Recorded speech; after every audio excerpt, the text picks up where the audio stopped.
Morning. It's still spinning. Hopefully it's going to work. There we Technology. go. Now it's working.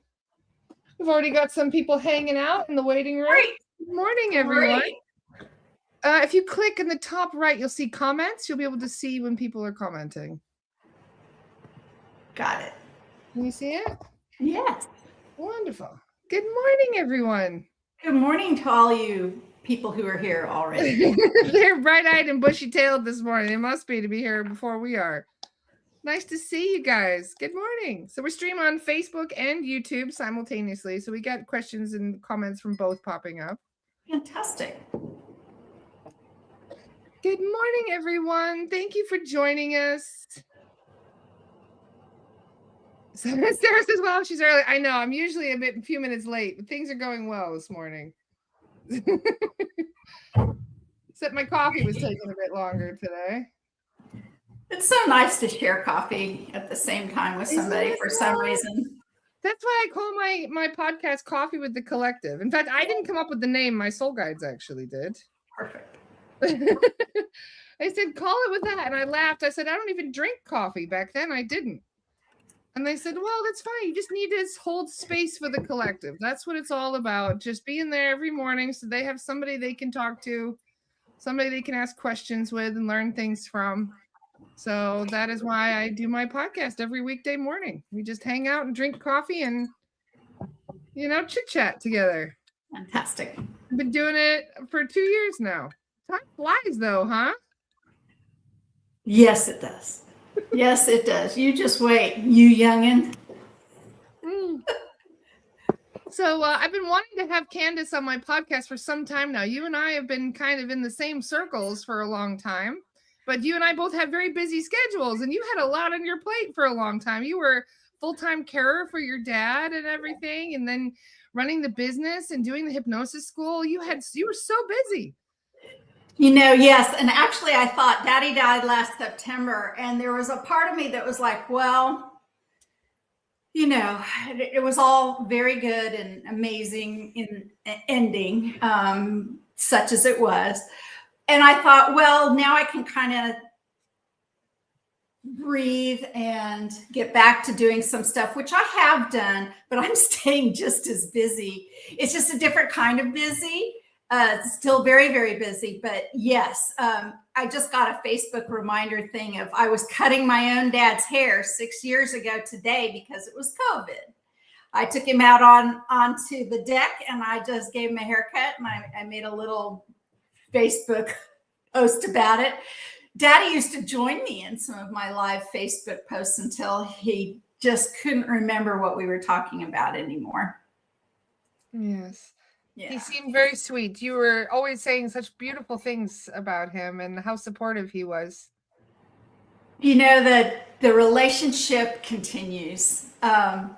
So much about my life so far, and even Dolores, even in our session together all those years ago, 18 years ago, it wasn't even about quantum healing directly. It was about after-death communication. If you take the transcript of the session I had with Dolores, that's what it was about. And so much of what my father went through towards the end, I learned so much. And can I tell you a little story about that? Of course, we love stories. I haven't got to tell the story anywhere yet, So it was a few hours before he died. I think it was the night before, and then he died the next day. I am a little unclear about the exact timing, but I was sticking close to home because I knew he was in his final days. And it was beautiful because he really, he used a walker, but he could feed himself, and he never forgot who I was, but he did lose a lot of his memories. He got thin, and I had some help during the day, but I never had help at night.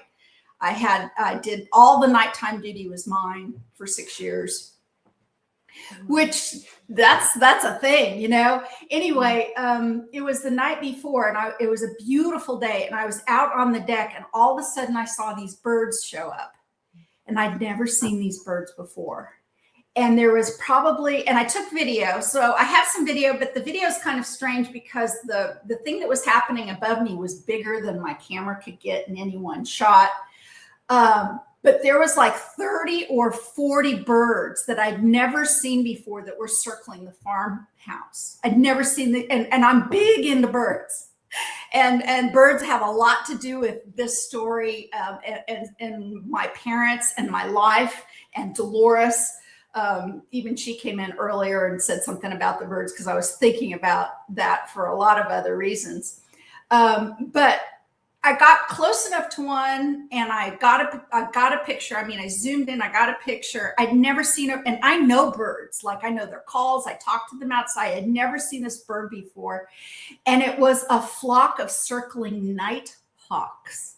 Night hawks came, and I looked up the spiritual importance of it, and they came to take Daddy home.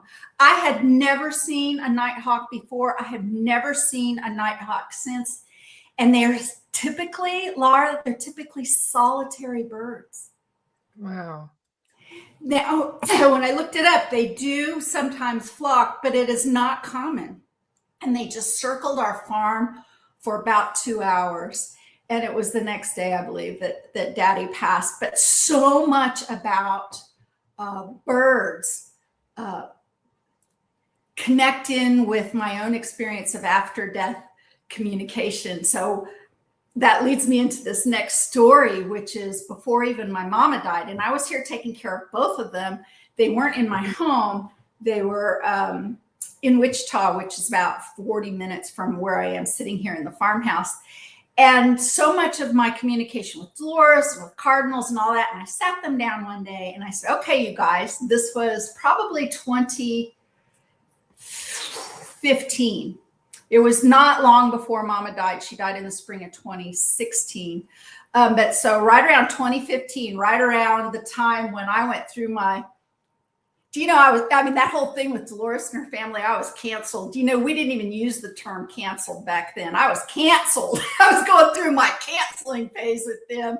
And it was about that time, 2015. And I sat them down and I said, Dolores often announces herself in her communication with birds. The cardinal, she picked the cardinal. That's why the cardinal. Yeah. Yeah. And that's why cardinal is on my BQH logo, and cardinal is about everything. And cardinal, BQ. I've got it all right here. I couldn't find mine this morning. I was so annoyed that I couldn't find my cardinal mug. And I know cardinals on everything. Mm-hmm. And so I had them choose a bird. I'm like, right now I want you to choose a bird. It surely doesn't have to be a cardinal. I want you right now to pick out a bird. And so we've all been about birds. When I was a little girl, the local vet who is now his daughter is now my main vet, but he would send birds to us for rehabbing. When there were orphan birds, when there were things going on, we took care of these birds. That's who we were in our neighborhood. And so I've been around lots of birds my whole life, very close to birds. So my mama picked a house wren, a little brown house wren. She loved the little wrens. They would come onto the porch and they would make a little nest, sometimes in the barbecue grill or on a potted plant or something. And she loved the little brown house wren. And Daddy he said he wanted the blue jay. And the blue jay was because one of the birds that we had raised that he had such a close relationship was with a blue jay. So he picked a blue jay. But the story I want to tell you has to do with the weeks following my mother's passing. So in 2016, she passed, but a few weeks later, so, I'm really taking care of Dad. I'm going there every day. I'm making sure he's got everything, and he's all by himself in that house, and I'm having to do stuff. Anyway, I walk in one day, and there's a bird flying around the front room where he sits. And I said, there's a bird in here. He said, I know that bird's been coming. And I'm looking, and it's a little brown wren, little brown house wren, the wren that my mama picked as her bird of communication to bring messages to connect with and everything. And he said, yeah, I'm using and he pointed, I guess it was over his left shoulder. He had a chair right by these windows, and the window screen actually had an opening like this. That opening had been used over the years, not really for birds, but because we also rehabbed squirrels. Believe it or not, we had squirrels coming in and out of the house right there. Daddy would have a table and he'd give the squirrel net, and the squirrel would come and go, and sit in his lap, sit in his pocket, and come and go out that window. So he was sitting there one day and had the window open, and the little brown wren came through that little screen hole. And what was crazy was the day that it was flying around the house, he's like, yeah, that bird's just been coming in here. And I think he forgot about the bird communication. I said, but Daddy, that's a little brown house wren. He's like, oh. And I was just sitting, I was very excited about that. But it gets better, because I said, remember we picked, and it was Mama. And when I did that, the bird came and landed on his foot. He was sitting in a chair, and it came and it landed on his foot. And he looked and he said, do you really think that this bird is connected to your mother? I said, yes, I really do. And when I said that, the bird flew from his foot to his knee, and on his knee, and just sat there and sang and sang and sang to my dad. And I'm just crying, I'm just sitting there crying. It's only been a few weeks since I lost my mama. And then it just flew around the house a little bit. It flew and it sat up on the window curtain. And then he got up to get a cup of coffee. And I watched the bird, and the bird followed him. And then he got it, and he was like, oh, I wanted to get you something. And he walked back all the way. We have a ranch house there. He walked all the way back into the house, and I could see because of the way the house layout is. And I watched that bird follow him all the way through the house, flying after him. Wow. And and just a couple of days ago, the blue jays really started to come closer to the house than they've come before. Blue jays will sit in the hedgerow trees and in some of the cover, but they're not typically a come to the porch bird. Other birds are more, they're big, loud birds. Some people might know blue jays. But not only did this blue jay come like right to the window where I was sitting, but it brought, and at first I thought, that's a nut, a peanut? What's it have in its mouth? It brought a little pebble, and it set it on the railing right outside my window. Wow. Bringing you crinkles. I've been thinking about my dad so much. He was such a special man in so many ways. I had such an incredible relationship with him in all the phases throughout my life. And he just had fantastic stories all on his own. A lot of them had to do with flying. He was a fighter pilot in the Air Force. He flew planes before that. So another connection with the birds. But as far as quantum healing, he had another great story there. He was on 24/7 oxygen, 24/7 oxygen for COPD. He had been a smoker in his 30s. He hung it up 50 years after quitting smoking. He got pneumonia. He and Mama both got pneumonia. He didn't seem to be able to kick it. Ended up getting diagnosed with COPD. Wow. Put oxygen in his nose, had a compressor in the hallway. He was on oxygen for a year and a half, almost 2 years. And he'd already, well, long story short, of course, I was thinking about sessions the whole time, but he couldn't really, his hearing plus being in and out of that coherent state. Yeah. It's not like he lost his memory. He was 100% supportive of my work, but he didn't connect to it. It went completely over his head. And he was raised by a very religious, strict family. And he would say, when you're dead, you're dead. When you're dead, you're dead. He would say he had no hope of an afterlife.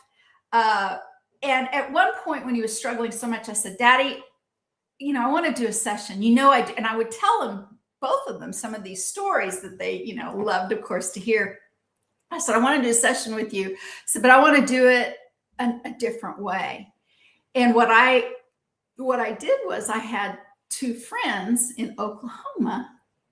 And some of you all, if you've followed Dolores for many years, you might, Jessica says, do you do spirit release? Not really. And I'll answer that question. I don't know why that came out for me to look at, maybe because of things we need to talk about. I'll get to the answer to that question. I'll finish this story though. They did a surrogate session for Daddy. Now, it was Laura Casto, very famous client of Dolores. She's one of the few who ever went public with her story of healing. And her partner, Joan, did a session for Daddy. Laura was the practitioner. Joan sat in as a surrogate. Now, So back in those days, a surrogate is when you hypnotize a third-party person to connect to the higher self of the person that you're trying to connect with that you can't connect with. So people that are in a coma, for example, or unable to communicate can still get a session through a surrogate. I haven't let you get a word in edgewise today. I love it. I'm enjoying this. No, please, Candace, continue. Sorry. I just love talking and connecting with people about these stories, especially when they're just miraculous, right? Anyway, look, in classes, people would talk to Dolores about this specifically. And I was there for many, many live classes. I was there for almost all live classes from 2008 until her death. There were very few, a couple that I missed. Now, I didn't travel with her, but these are all the ones that were in Arkansas. I was there for them. And people would ask all the time, if you can do surrogate sessions, if mothers can do children or things like that, why can't we just surrogate sit in for somebody else? Dolores would shut that down. She would shut it down and shut it down. And then, the brave of us, including me, would say, well, why? Why not? And she's like, she would mainly answer it this way. She would say, well, I don't want it to go to your head. I don't want you to think that you can heal other people. They need to heal themselves. That's what she would say. And she was exactly like her. It's because I hear her all the time. She's in my head all the time. And now that was wise advice. And I have seen people who've teamed up to do surrogate sessions. And typically what that does, I've seen it more often than not, that ruins the friendship between the two try to do it. It more often than not, it's a bad idea, but not always. And there's a few times, places, and situations where it's an absolutely fantastic idea. Dolores had already passed when I suggested this and came up with this idea with Laura and Joan. So they did a surrogate session for Daddy. I treated them just like I'm a client for a practitioner. There was energy exchange, all of that. And they knew a lot about Dad. They'd never met him. And they went and did a regular QHHT surrogate session at the time, but not, let's just put it this way, not blessed by the QHHT rules at all. This was, it was having to go past those rules. They have very strict rules, yes. Right. Time and time again, going past the rules is finally why I went, I'm just going to create my own approach. Even though for years, I said I wasn't going to do that. I finally did because it just got ridiculous. Anyway, so they did a session. Joan went to a life where Daddy was a soldier again. He's been a soldier many, many, many lifetimes. He was a soldier. You repeat the soldier thing, don't you? Exactly. Yeah. Exactly. He was a soldier in many lifetimes. And this time he had been put into a place where he was supposed to be gassed to death, like, exterminated as a prisoner of war. He actually escaped. In that lifetime, he escaped, but the gas damaged his lungs. Yeah. That was the story. And in the session, they asked for healing. I'm getting goosebumps. Asked for healing, and it was granted. Mind you, Daddy, he gave permission to do this, and he knew it was going to happen that week. It happened one day. I went there the next day. I walked in. He was not on oxygen. It was off. We called the place. They picked up the compressor that week. Not until the day he died, which was so he lived 9 years after that. 9 years after that, he was on 24/7 oxygen with severe COPD. He set that oxygen aside, never used it again, not even in his final days. Completely cured him. Wow. Surrogate section. So what we found, and we have different names for it depending on, which modality you're using, but we call it a past life resonance, where it's a past life trauma that the body carries with it unknowingly by the person. So you can have all kinds of issues that manifest physically that stem from a past life. So yes, that is something we've seen very, very common, actually. Yeah. Wow. And it explains that, like the COPD could have been triggered by the smoking initially, but it was made worse by the resonance. I mean, I remember the dad smoked Pall Malls, mom's barely smoked. She said, I only smoke in defense, because they'd go to bars and it was so smoky she'd smoke too. She smoked Lucky Strikes, but she quit much sooner. I remember it sitting on the dashboard of the car when I was about 5, but then he quit. I mean, by the time I was 6, he wasn't smoking. So, it was years and years and years and years. But listen, the story gets better, if you can imagine. It gets even better, because my mom, she had congestive heart failure. They had dual oxygen compressors. And I watched them walk. Remember that long hallway? I'd go see them, and they both have the long oxygen tubes, and they would shuffle back and forth the house, and they'd get all tangled up in their tubes. One of the things I did was untangle their tubes all the time. So daddy's compressor left. Mama was 3 years older, different issue. She had congestive heart failure. That's why she needed oxygen. And 3-4 months in, she was like, I want some of that. You need to heal me. I want some of that too. I want some of that too. Yeah, I want what he has. And now think about it. And those of you who are paying attention, who do this work, I imagine most of you do, is probably why you're here. You know as well as I do, if you've been doing this work for any length of time, I've been doing it for 18 years now. Some people have remarkable improvements. Some heal their issue completely. Some people don't do it. Some is part of the lesson. And some, they say they get healed, and then you just don't know. The thoughts they're thinking is also there are so many parts and components to this, and I think anyone who says they absolutely know why, I think they're kidding themselves. I think it's great the work we do, but I don't think everybody really knows everything about what we're doing here, which is part of what makes it exciting. It's just, it keeps it so fascinating. So she says, I want that. And think about the position that I was in, which was the logic human in me was absolutely, we can do that. But odds are, who gets a miracle healing and they're married to somebody who needs a miracle healing? Tell me anybody. Tell me anybody you know who are partners in life who both received separate miracle healings doing this work. So it worked for her when she got hers? Joan and Laura did a session for Mama. Now, Mama's heart was huge. She'd had congestive heart. I remember seeing an x-ray and I about fell over. I had no idea that was part of it, but it's like a muscle like any other muscle. It just got huge because it got exercised so much, because it worked so hard to keep her going, and it pushed against her lungs, and she had trouble breathing, and she had osteoarthritis. She had a much harder life than Daddy. Daddy was more stoic. He could move more. That man could pick a nickel up off the floor all the way until the day he died. He didn't have great balance. He had to hold on to things, but I watched him all the way up till the day he died. He'd bend down and pet the cat on the floor. He was days away from being 95. He had a different body than Mama, who was, her hands were like this. She was spinal stenosis plus the heart thing. And she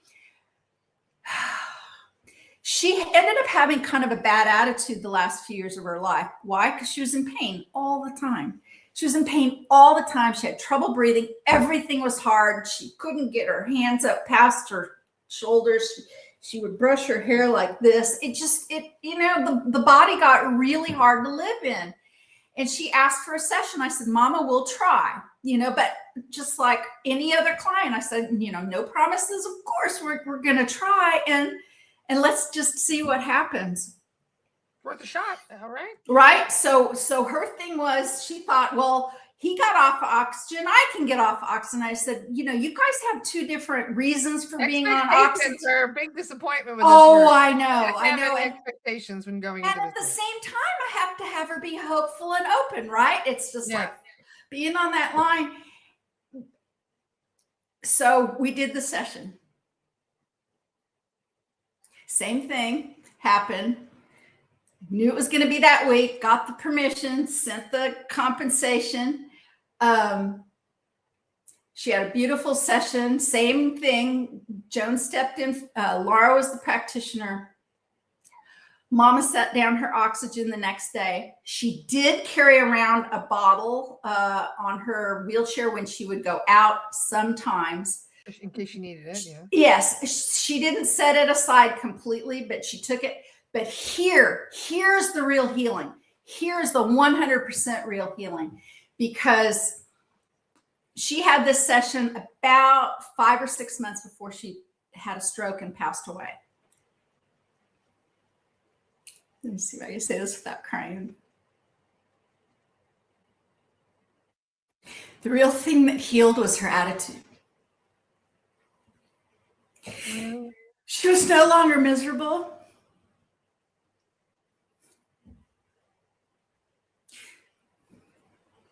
The last 5 months of her life, she's serene and calm, happy. She lived for a little while after her stroke, managed to gain just enough voice back for us to be able to say, I love you, for a few days before she finally died.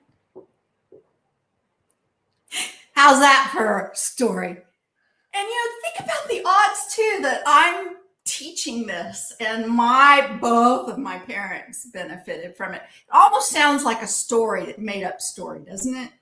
Somebody else is telling me this. Miracles usually do, when you see such a profound change, people go, oh my God, that's a miracle. But spirituality is so much deeper than we can really understand. And so we don't really have all the answers all the time. And I think it's impossible to have all the answers as a human. We have such a limited time here and such a small perspective. It's like looking at life through a keyhole.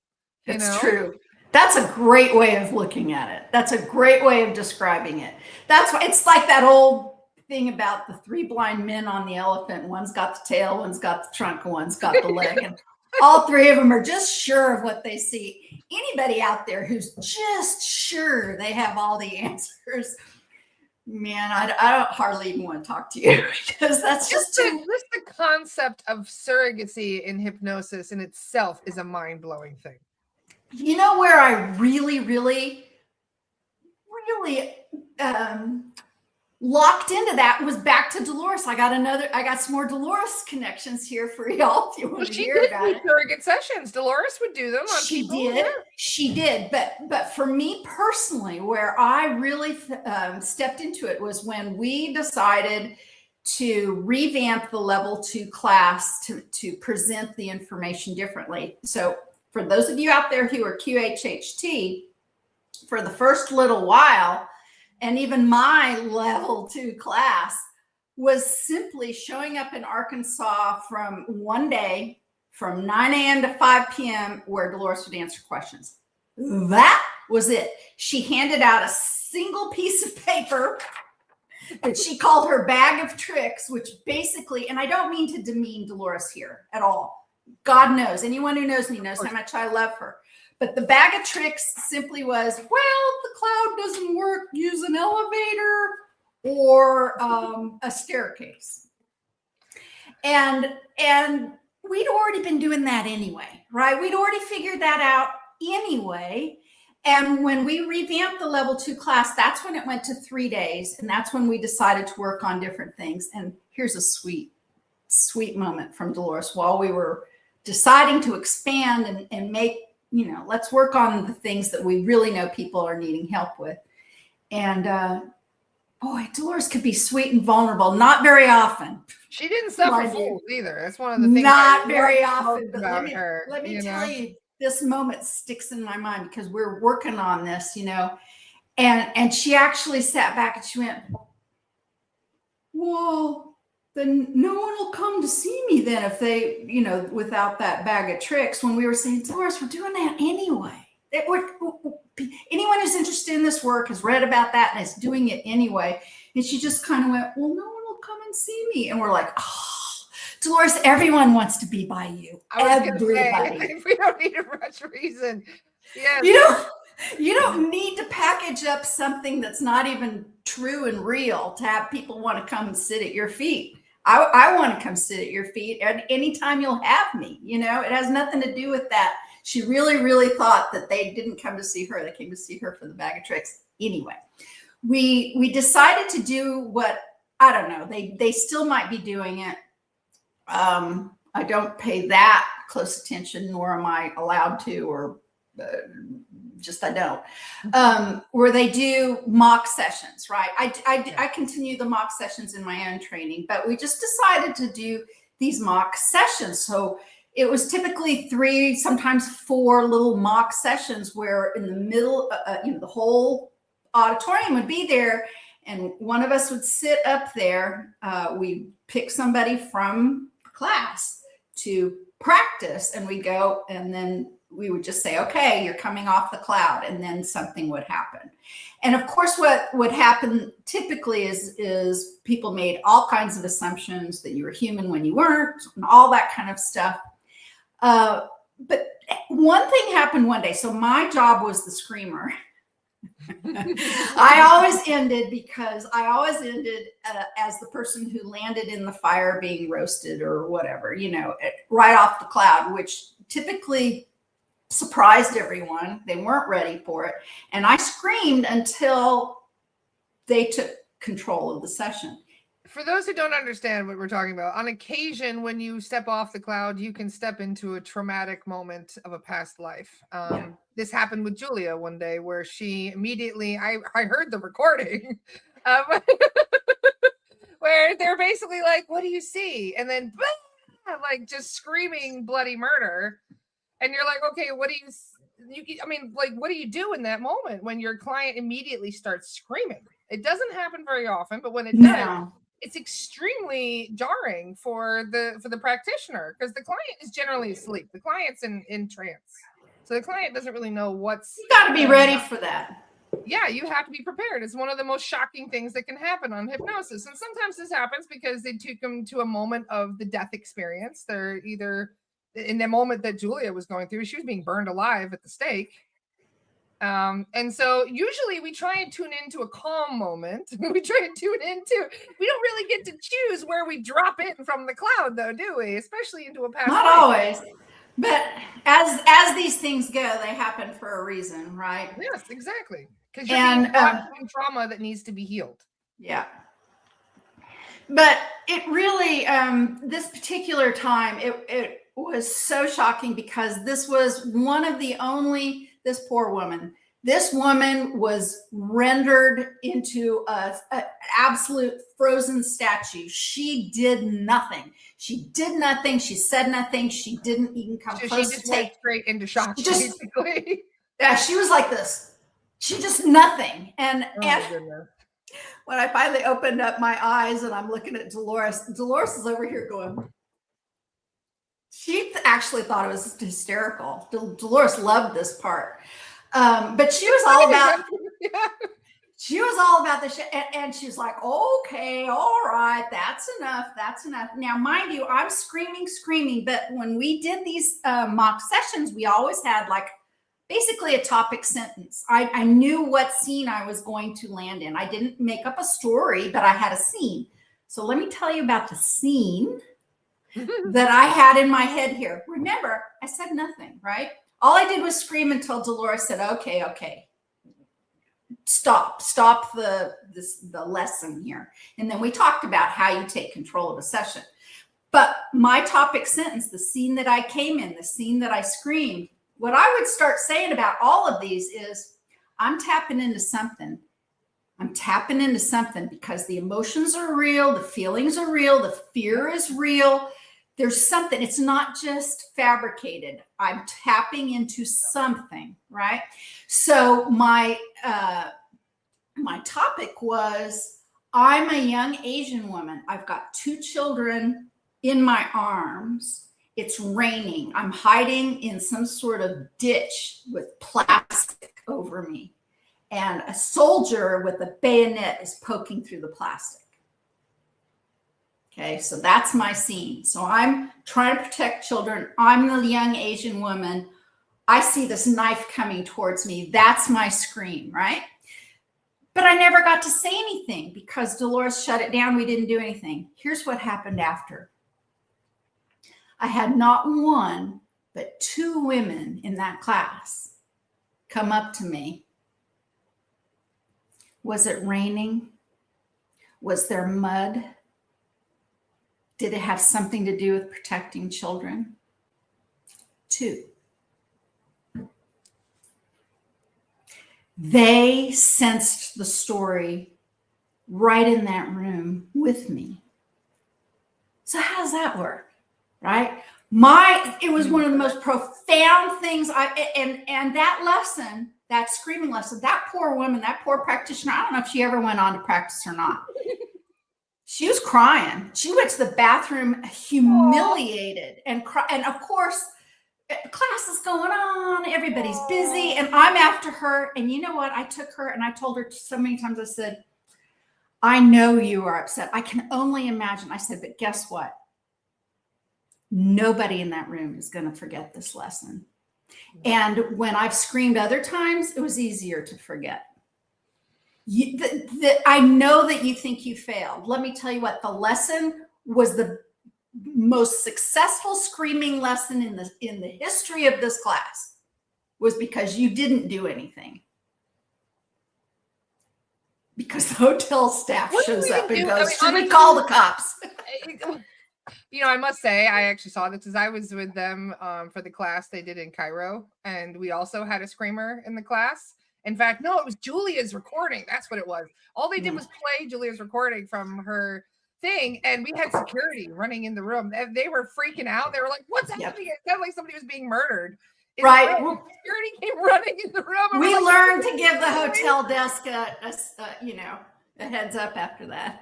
We have to let them know in advance. Oh, sorry, we're going to play a recording that can be a little jarring for some. Yeah. We didn't let them know in advance. So the security came in expecting there to be, like a murder victim.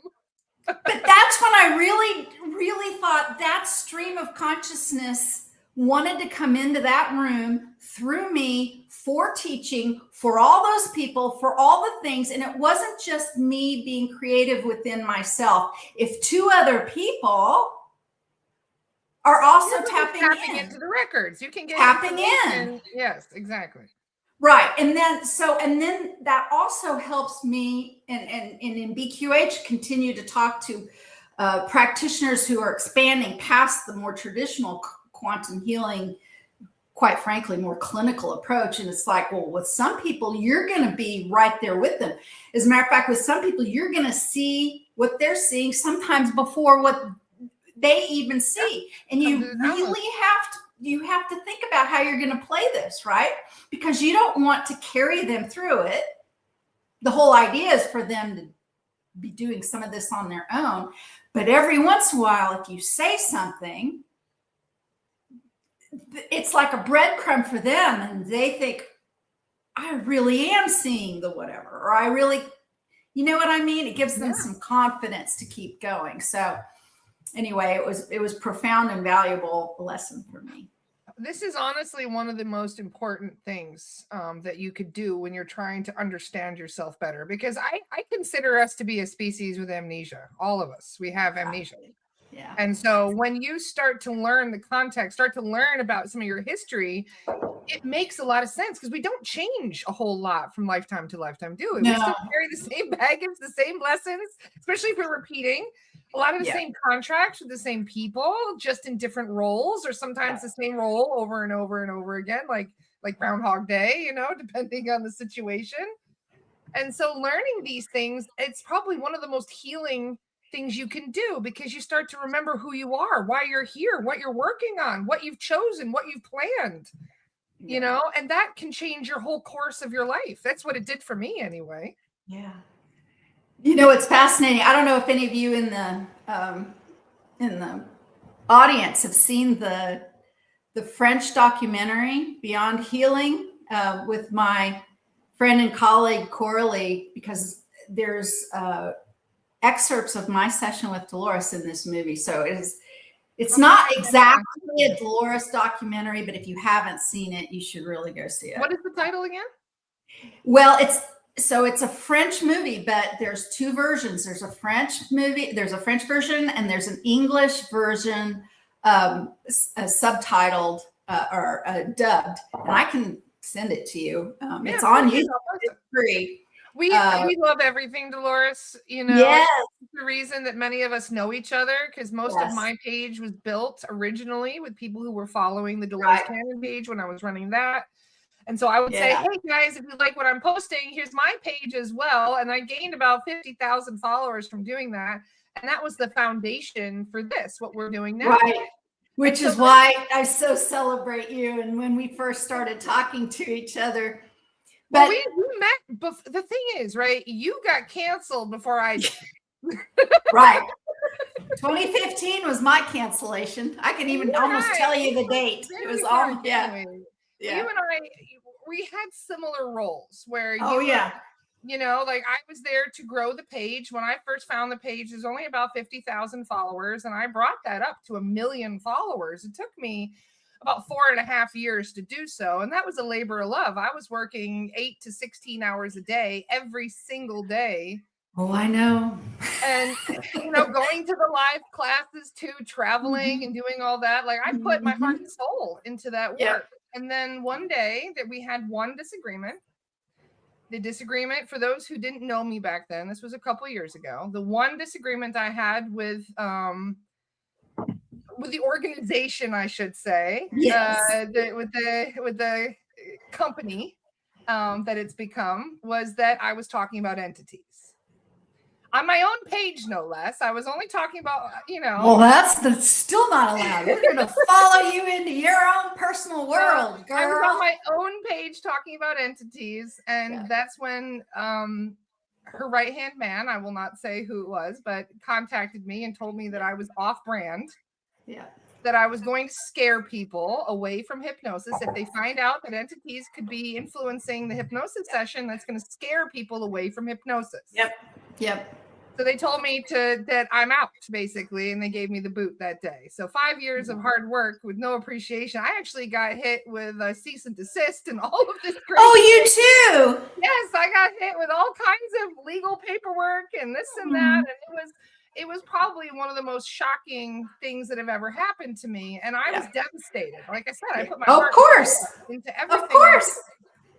So I went to a medium. I just happened to find there was a person doing mediumship sessions, and I walked in, and Candace, this is a funny story, because I walk in and the medium was already with somebody else in a different room, and they said, okay, we'll just go and sit in this room and she'll come in when she's finished.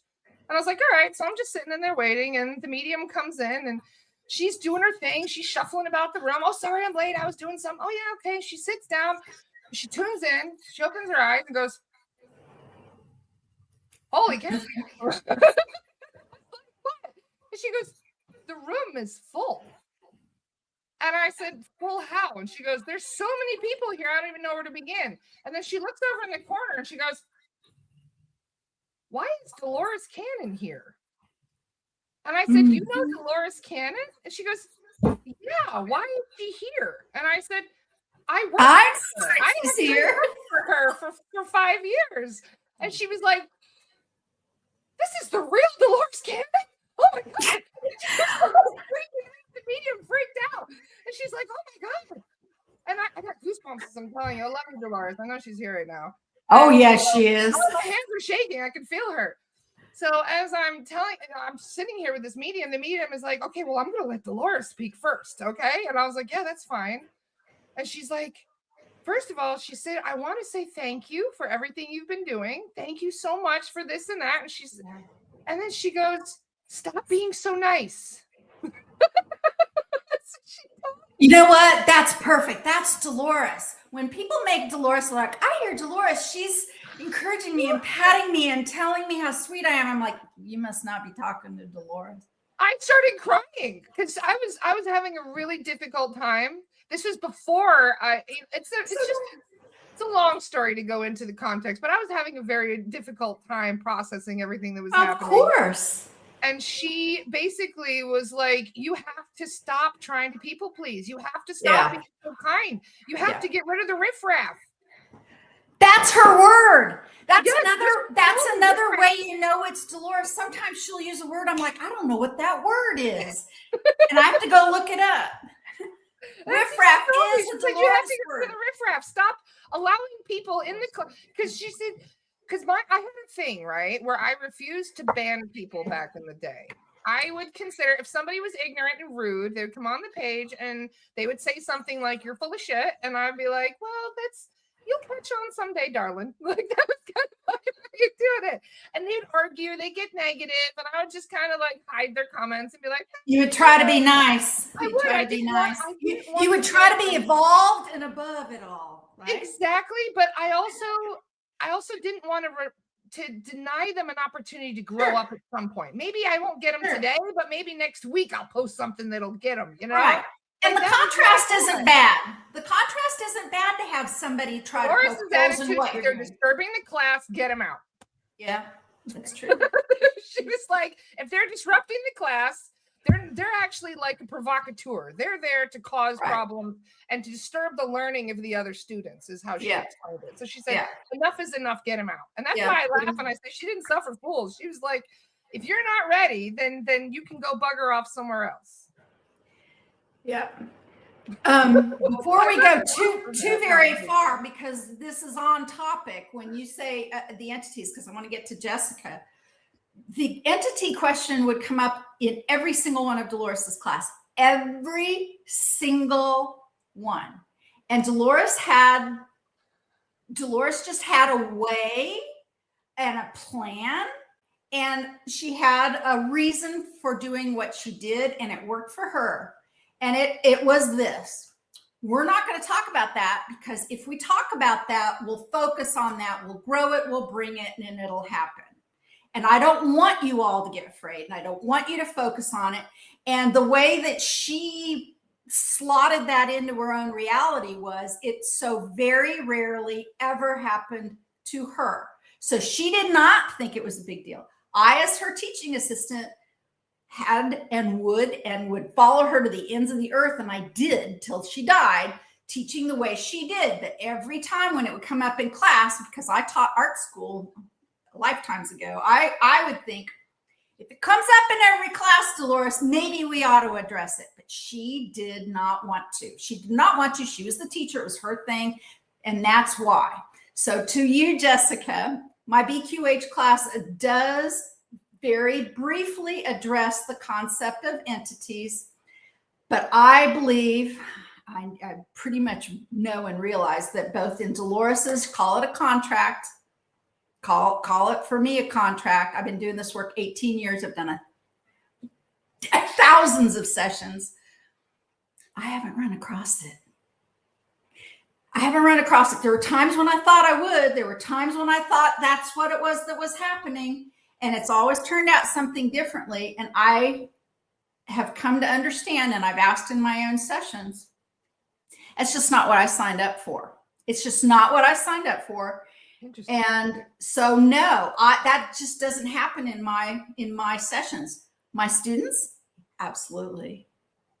Absolutely. Not in your contract, but it might be in theirs to learn. Exactly. And I believe Dolores. There are times, I think she ran across it 2 or 3 times, but I think in general, what Dolores would do, and because intentionally avoiding it too, because she did not work on people with mental health problems. She did not want to work with people that were having any kind of disassociation issues. And if you remember that one story where she was going to do a hypnosis session on a young man that was at one of her live classes, and he was on the list to be hypnotized, and then he mentioned about how he has a lot of dreams involving reptilians. And when she heard that, she took him off the list. She went, nope, not hypnotizing you. Yeah, she also didn't want that. No, but she didn't want to go poking the bear. She wanted to avoid it. Also, she wanted to give the students in front of her what she thought would be 99% of their sessions. So, you know, you have to give her that too. Yeah. But I also, there were less entities. They weren't actually as prevalent back then. Yeah. And I asked the guides why, and they said the closer to the shift, the more we have to deal with, because now that makes sense. That makes sense. And if and when and it's rare anymore, but if and when I have potential clients that talk to me about that, but it's rare. It just doesn't even come into my realm. I refer them on. Why? Because it's just not been in my wheelhouse. My wheelhouse is a different kind of wheelhouse. And I prefer it that way. And frankly, when I first got involved in this, Laura, I remember just 2008, I remember thinking, well, angels, that's okay, but you just keep those ETs away from me. I don't know about that. I was terrified of ETs all the way back then. And that sounds silly right now. And all the other contacts I've had with them since, of course, is something different. But those were different. You know, that's 18 years ago now. That's starting to be a while. You're already trailblazing something very unique and interesting on its own right. You didn't need to add extra pizzazz. Thank you.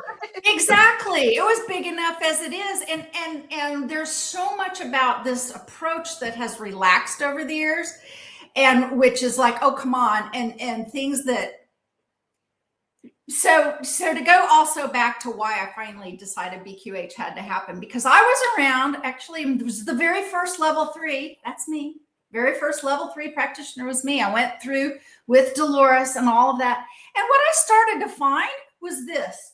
I knew how those people out there were working. I knew the ones that were sending in their videos, what they were actually doing in sessions. I knew because of communications, because I had sessions with them, because of talks, because I ran the forum, because of all of that. They would send in a perfect textbook QHHT session done by the very strict rules, and they wouldn't practice that way. Yes. They were not practicing that way out there. And I'm like, well, that's pretty disingenuous. That can't be good. If you can't be transparent about what you're doing in your healing, it just didn't sit right with me at all. And I watched it get worse and worse and worse the year or so, 2 years after Dolores died. And I watched what was happening over in Arkansas. And it was blowing my mind. I literally was terrified for Dolores's legacy, which has survived. Thank you. Well, I mean, you were part of that. She's the reason her legacy survived. Well, yes. Well, also you as well. You were recording so much stuff, and those recordings, most of the recordings we see online from her were actually recorded by you, Candace. So we're actually thanking you for putting so much content out there. 90% of it got deleted. Oh, I was on metaphysical hours. I was on these other things with Dolores. I was so naive. I had no clue that I should have made copies of all that stuff. They were rebranding, so to speak. And you know what? To their credit, they should. It's like an administration, a presidential change. You don't keep the same advisors. You don't. That's fine. It was just the one thing that bothered me though was the fact that, you know, Dolores herself even wrote it into one of her books. If you remember, there's a long letter from Dolores in there saying that she encourages us to step outside the box, to change the protocol, to expand on the protocol, to make the work stronger and better, and let the work evolve over time as needed. But that is actually probably the most frustrating thing about them, because that's the one thing that you know, they didn't change. Right. Everything has to be exactly to the letter this way. But you know why, right? I mean, you know why? You want to go ahead and say it? It's a lot. I don't want to get into that because I don't want to get into the whole money aspect of it. But it is. It's a business. Yeah. And, you know, when you have a business, there are certain efforts that people make to protect their bottom line. Yeah. And And when you have a trademark, you have to defend it. This is something a lot of people don't realize. If you have a trademark, if you have an R after your name, if you have a registered trademark, the only way that lives in the legal system here in America is if you defend that. You have to defend it. You can't just say trademark and then go to sleep. You have to defend it. If you don't defend it, the courts won't either. But that doesn't mean you can't talk about it. You and I can talk about QHHT all we want. We can talk about Dolores all we want. We have to be very careful how we choose our words and everything. Right. We can talk about it all we want. I mean, because the truth is its own defense. What we can't do is teach her protocol. Because when you have a multi-million-dollar business, you have a lot of good lawyers too. Oh yeah, and you can sue anybody for anything. I'm very careful about the words I'm using today. Yeah. I'm going to stop talking about that now. But one of my things that I did note, and I've noticed this with the different modalities, because I've interviewed people from all kinds of different modalities. I mean, I've had, SCHH here and IQH and all these different modalities. And most of them started with Dolores. Most of them started with QHHT. And then they realized how strict it was and how you can't really grow in that position. Unfortunately, there's too much shade to grow. Ooh, that's a really great phrase. I'm writing that down. In that spot. So I'm writing that down. So they created their own modality to be able to change the rules a little bit, to change the protocol, to change how they conduct the work. And that has allowed the work to grow. Which is what Dolores wanted from the beginning, which is beautiful. And I love BQH, and the way that you do yours is very similar yet slightly different. Because I'm sure you learned a great deal from her. And I'll never stop talking about her, and I'll never stop crediting her, because I've seen other people do that too.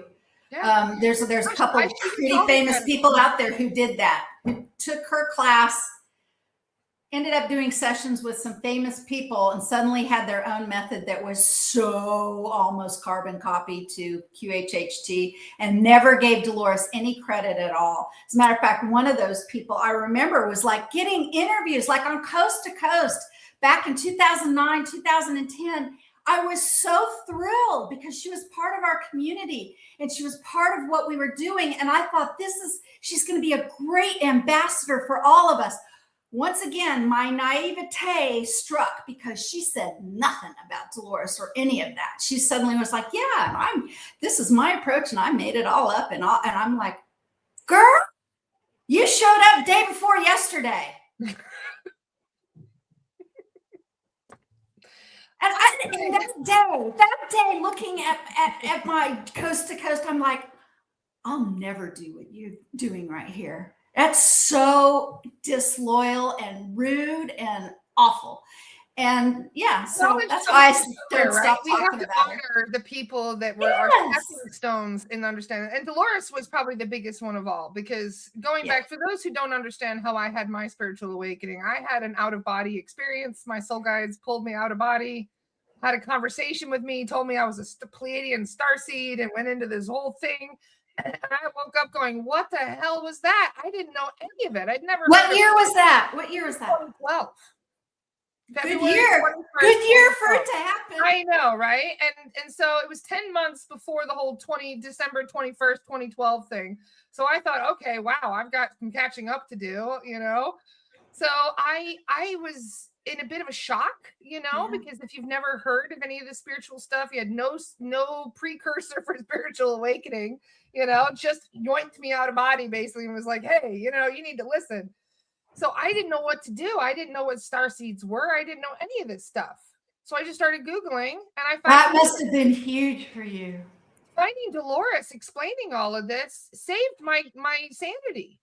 I thought I was nuts. I thought I'd made it all up.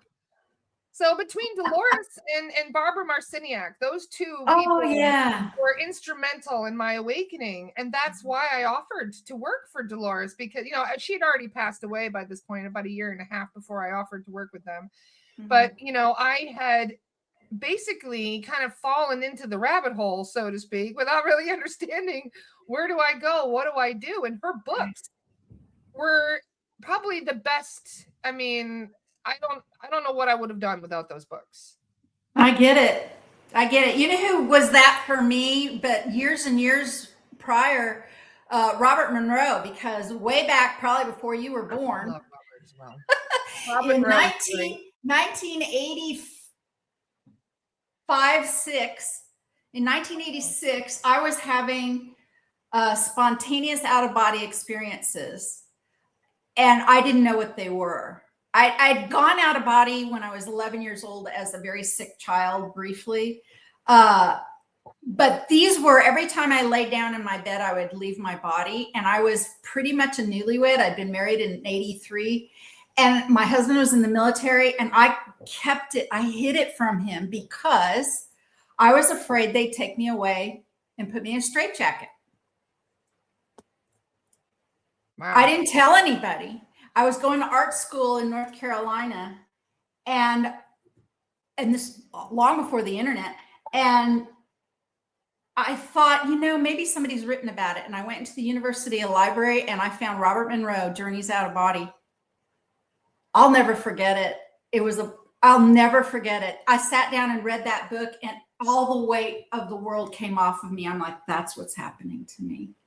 Wow. And I'm not crazy. So that man saved my life. Of course, look how long it took me to find Dolores, 2008. And that was part of why I had all of the problems in my life I did from then till then, is I just went, oh, that's what happened to me. Now I don't have to think about that anymore. And I didn't go down my real path. Not until 2008. But you woke up at a time where there was hardly any resources available. Exactly. That Dolores constantly talked about, because when she started doing this work, nothing. Bridie Murphy, only that book, Bridie Murphy, The Legend of Bridie Murphy, was the only thing she could put her hands on. I was in high school when she was. For those who don't know, Dolores got started with the whole, like, the old school hypnosis, like you were getting very sleepy. And she would try and help people with things like losing weight, quitting smoking, that kind of thing. That's how hypnosis. She was just an assistant. Yeah. Her husband was the hypnotist. She just carried around the equipment. She was the camel. I love that. And so one day she was just having a bit of fun hypnotizing somebody, and they went into a past life. And she had to start from scratch with everything. Yeah, she did. That's why she was such an important pioneer. It's not just the fact that, she wrote 23 books and put so much important knowledge in there. It's that she had to trailblaze for that to even happen. Mm-hmm. And being a trailblazer is hard because people, first of all, a lot of them look at you like you got 3 heads. Like, they don't know what you're talking about. They think you're completely nuts.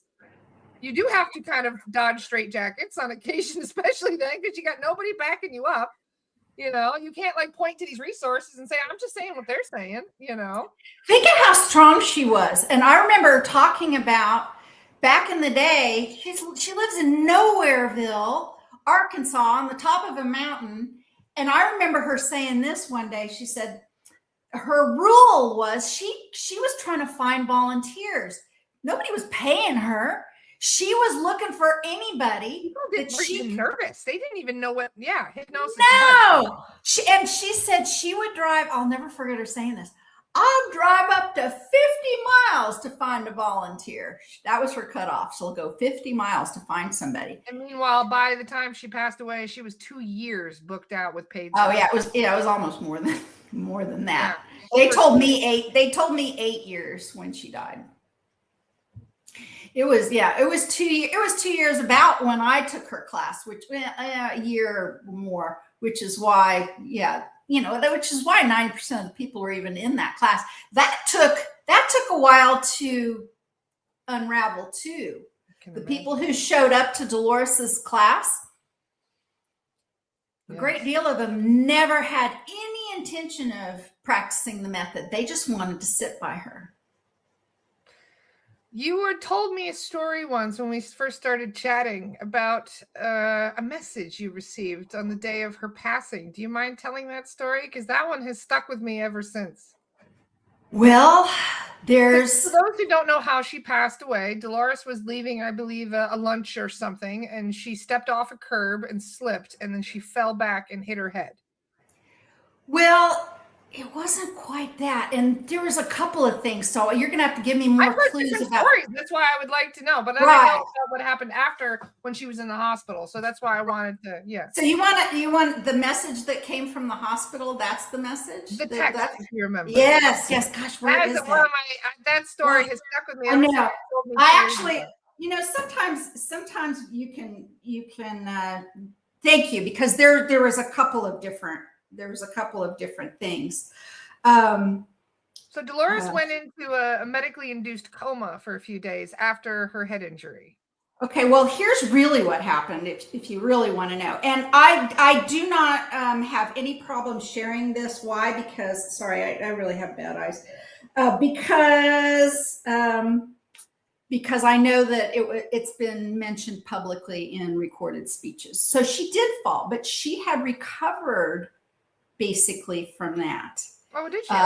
For the most part, she did. And she went back into the hospital because, again, the only reason I feel comfortable saying this is I've heard the family talk about it publicly, okay? Yeah. And I didn't say word one until I heard that recording. Now, could that recording be gone? It might. But she actually had, they found a mass, and she was back in the hospital, and she came down with sepsis.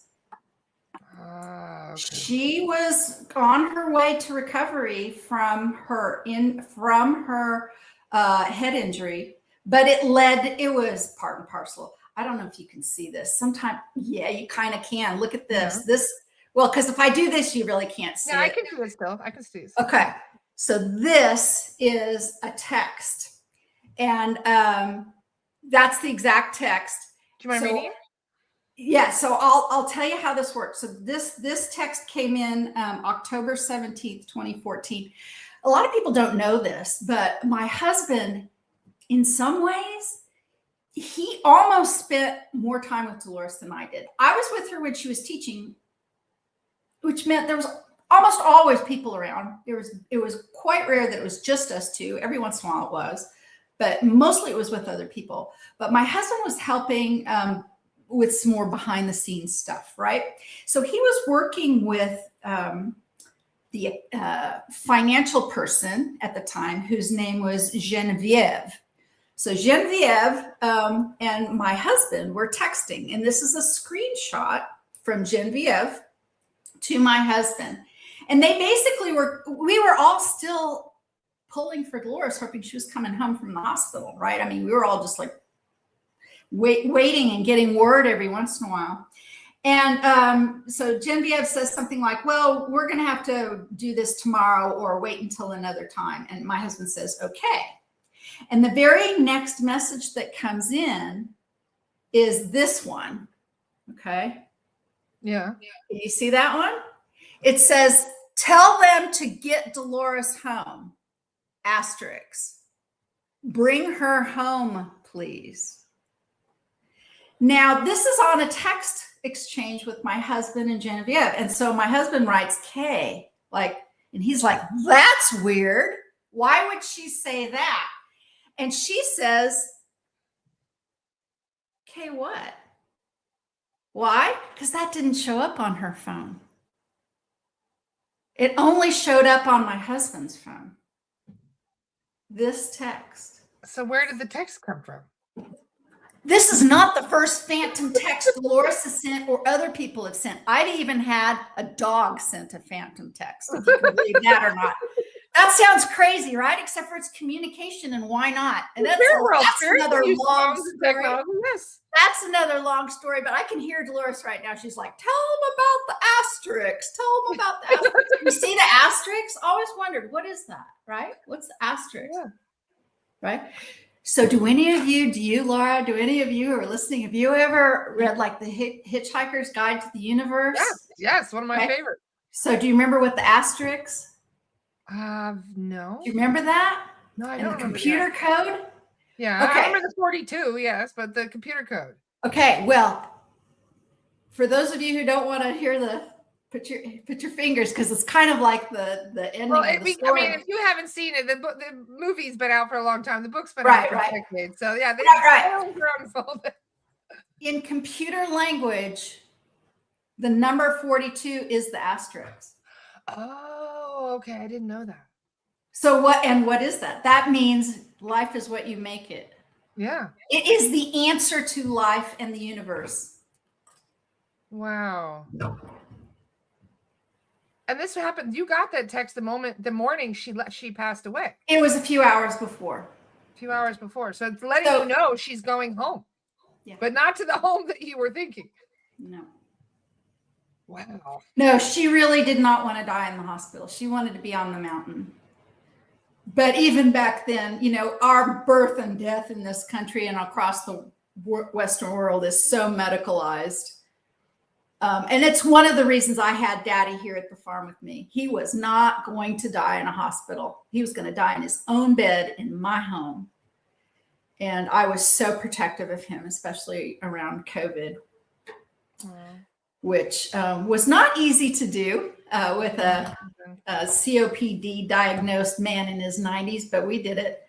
And well, that's how we started this conversation, right? But Dolores, I boohooed, I cried. There were times in my life, I don't know about you, Laura, there were times in my life where I would wake up in the morning and my first thought for even my family was Dolores and the work and all that stuff. And I remember a couple times thinking, if my family just knew how obsessed I was about this work and her, they think I was crazy. And so after you planned this. You planned this with Dolores. You must know that. Well, of course. And in my session with her, so if y'all go to that movie, there are actually clips in the movie from my session with Dolores. And the entire storyline of my past life was I was a caveman. Now, are you ready for this? My past life as a caveman, I got kicked out. I got canceled as a caveman. Well, you get canceled as a caveman. I got canceled as a caveman. You know why? I wanted to do things a new way with new tools. And the big leader caveman bully pushed me off a mountainside and killed me. Wow. Talk about repeat patterns, right? You know, I found out during that session with the medium that I had where Dolores came in. I asked Dolores then, I said, did we have a past life together? Because I felt such a strong connection to you and I just wanted a little bit of an understanding. Yeah. You remember the past life story she mentioned where she died in the library? I knew her in that life. We had the same role in the library. I was also there to help get books for people and to categorize everything and to help. I was one of the keepers of the books, just like Dolores. And you remember the moment, oh, my heart is beating like a drum right now as I say this. I watched her get hit by the carriage. I watched the scrolls fly through the air when she got hit.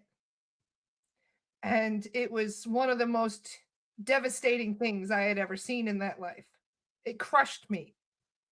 And I survived that day, but I took that pain with me until the day I died. I loved her very much in that lifetime. We were very close. And to see her get run over while carrying those the most sacred scrolls in the library we were trying to evacuate. And to see scrolls that were priceless go flying through the air into the mud and to see her get trampled. I still have the memory as they were telling me that I saw the whole thing. And I can still see it in my mind's eye today So this is where our connection started. A few days. That's so amazing. A few days before my mom died, I showed up, well, before she had the stroke that eventually took her, I showed up at her house. She hadn't been doing very well. She was sitting at the breakfast table. There was a lady there helping. Her name was Robin. And Robin said, your mom's acting kind of weird. I'm like, what? She's like, I don't know. She's just talking about someone being in her room. I'm like, what are you talking about? So she came out, sat down, was drinking a little cup of coffee. My mom was, and I said, Robin said, you thought someone was in your room? And she was like, yeah, there was somebody there. I was like, who is in your room? And she's just going, She's eating a Danish. I don't know. I said, well, what'd she look like? I don't know. Do you know what her name is? No, I don't know. And then she turned, after even saying something else or something, she turned to me, she goes, but I think her name was Doris. Doris? Really? Doris? And what I've learned since then, when Dolores, so the last class Dolores taught was September of 2014. She passed in October. I already knew psychically that when I left that class, that was the last time I was going to see her. I already knew it. It was a cold thing that went over me. I already knew it. I didn't know how or when or any of that stuff. But I almost didn't make that class. Why? Because my mother was home here in Kansas and she was quite ill. Dolores wasn't doing that well either. And they were both ill, and they were mixed up like this in my dreams and in my thoughts, because they were both similar in age. They were in their 80s. And I would have these mother-daughter feelings about my mother and worried about my mother, and then Dolores, but they were two different people, and Dolores was much healthier than my mother. I imagined that she would outlive her, but it didn't work that way. Mama outlived Dolores by 2 years. But after, now that they've passed, what I've gotten is Dolores saying, oh, your mother and I have had far more past lives together than you and I ever had. She was visiting an old friend. Yeah, which is a little bit why I had the relationship with her that I did. And growing up, my mother would say something to me that didn't make any sense to me, of course, still doing this work. But sometimes my mother would snap around and look at me, and she would say things like, she was German. She would say, sometimes I think you are the mother and I am the child. And what I realized was that was our typical pattern. I was the mother. Wow. And I mothered her my whole life. Even though she was my mother, I mothered her. I took care of her. And wow. Yeah, these patterns that we repeat. Yeah. Mm-hmm. Big time. Yeah. So Dolores is very connected. She's so connected. I just read on Facebook just before we got together, there's a lady named Catherine. She's coming to my immersion class here, my in-live event in Kansas. She woke up in 2020 and discovered Dolores. I wrote this down to make sure I could say it. In 1994, she had a vision of a lady. She just had this vision of this woman walking up to her house. And in a recent session, because she is experiencing the same visions, the vision is coming back. She realized it was Dolores. So Dolores, visits through time and space. And for those of you out there who just love this idea of consciousness exploration and connection, I believe Dolores, a big part of her energy, but she told me just this morning, but not all of it. She says, I'm out exploring too. She's so busy. She's working more now than she was when she was. Yes, absolutely. But she pops into my sessions all the time. She's just, I know, I love it. They're like, oh, Dolores is here. And I'm like, hi. And she just comes in to watch and to hang out, to offer advice. And not every time for me, not every session. No, not everyone, no. But a lot of them. And she is part of, so do you know how all of us, and I know all of you in the comments and in the chat, we're so interested in life out there, right? Or beyond us, right? And she's like this interface too she's interfacing one way and the other. And she says, one of the coolest things she ever said to me was, you know how there are people who say things like they believe or they don't believe on life on other planets or non-physical life forms. She goes, there are non-physical life forms who don't believe in you. They don't believe that you can have a dense physical form and still have consciousness. They think that's a myth. They don't believe in you.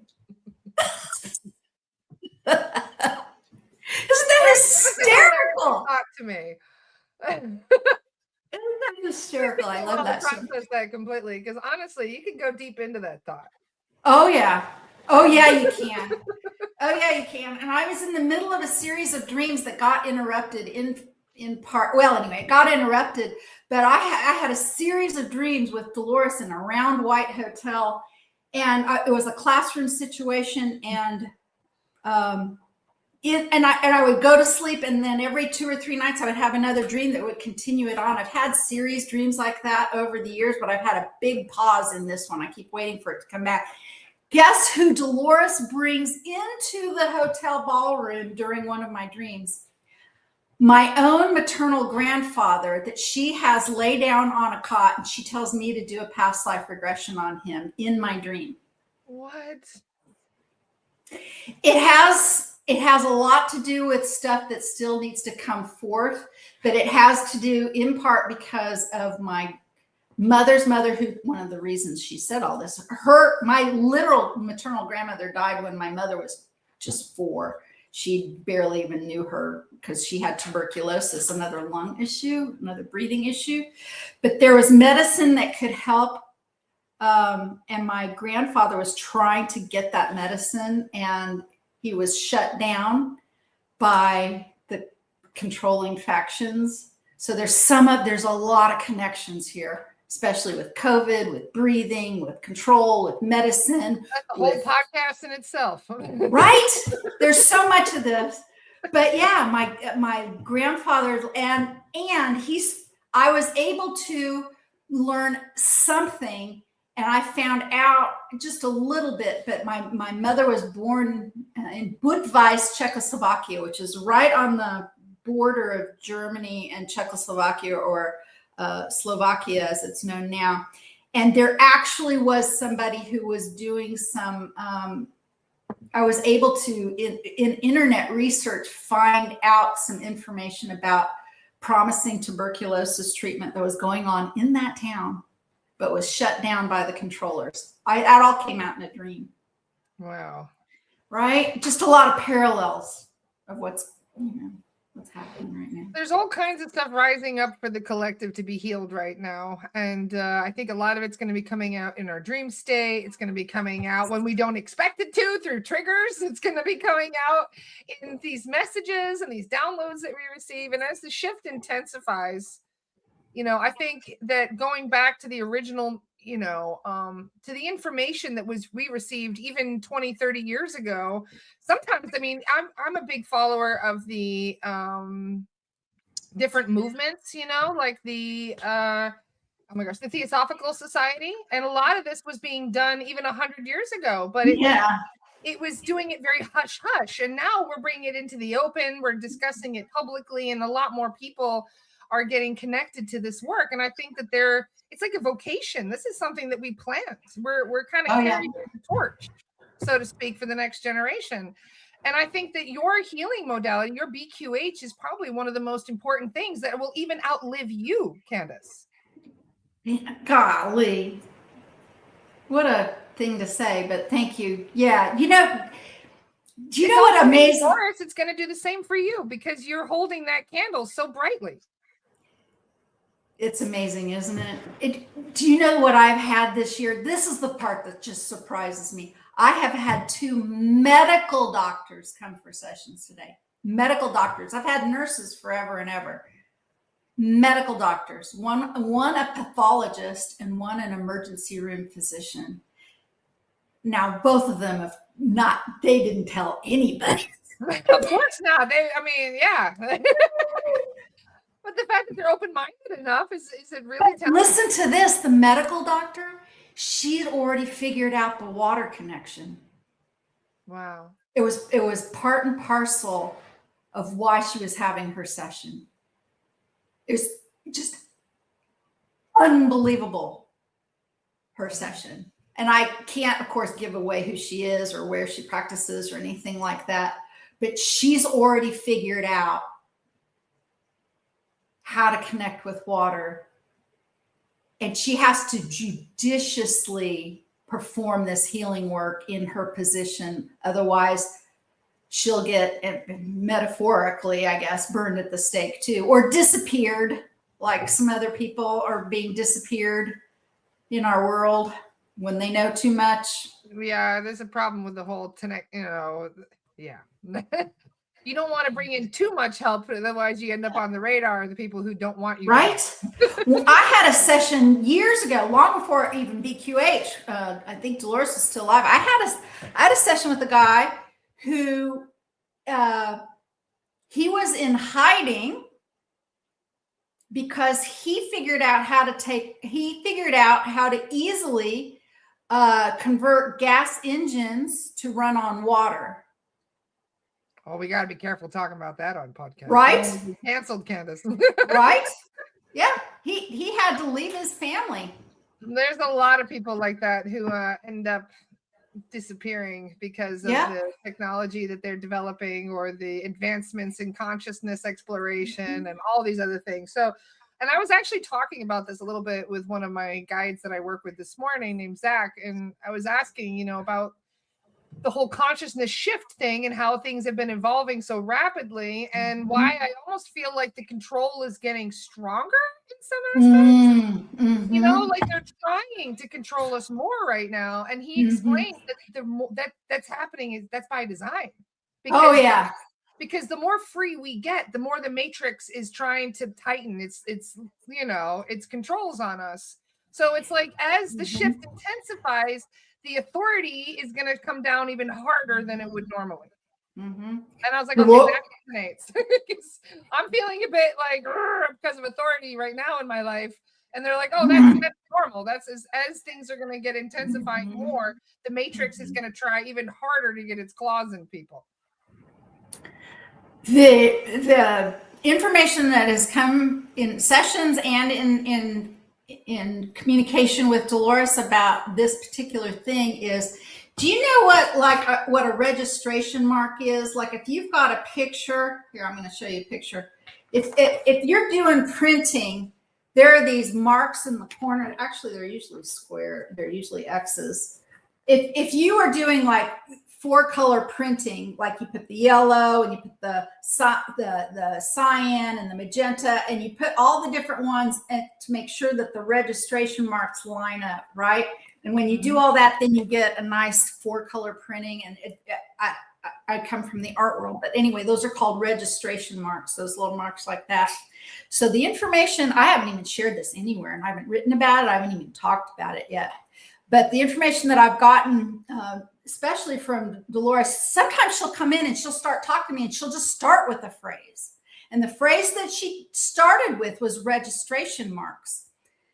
I mean, all of a sudden I hear Dolores's voice say, registration marks. And I'm like, well, that's a little random, Dolores, right? A little more context. Right? Right. And she does that on purpose. So she got my attention and I'm waiting for the other thing. Anyway, so when you're doing this, when you're scrolling and you're doing your doom scrolling or whatever, this thing right here, this energetics takes not only our energy signature, but our consciousness, and those controllers, they want us to be just off those registration marks. When you sit, okay, huge goosebumps now. When you sit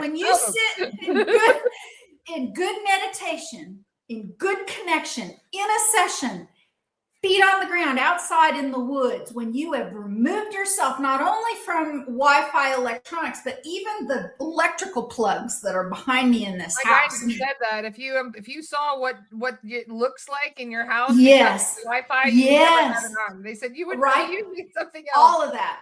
Yep. That takes us off our registration, which is why, and you can recover yourself and all of that by spending more time outside.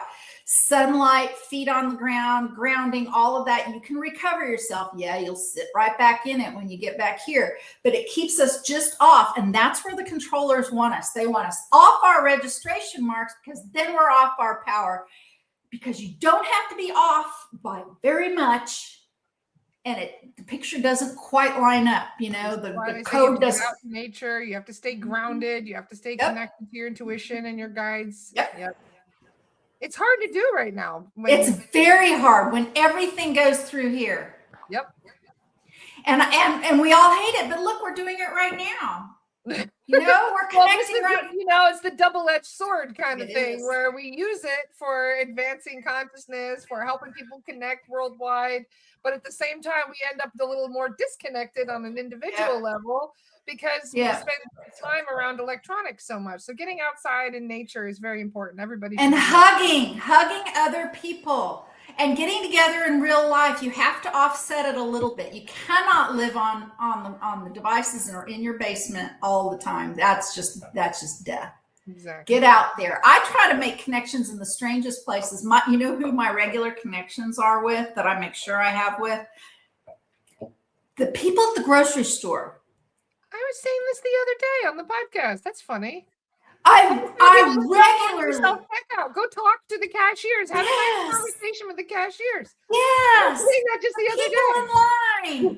talk. If somebody's looking at the pickles while you're looking at the pickles, talk to them. I'm one of those weirdos. I'll walk up to you and be like, I will too. I will give you a random compliment to start a conversation. Yes. I'll be like, that's exactly what I do. I know who this woman is. I'll just walk up and be like, you're so adorable.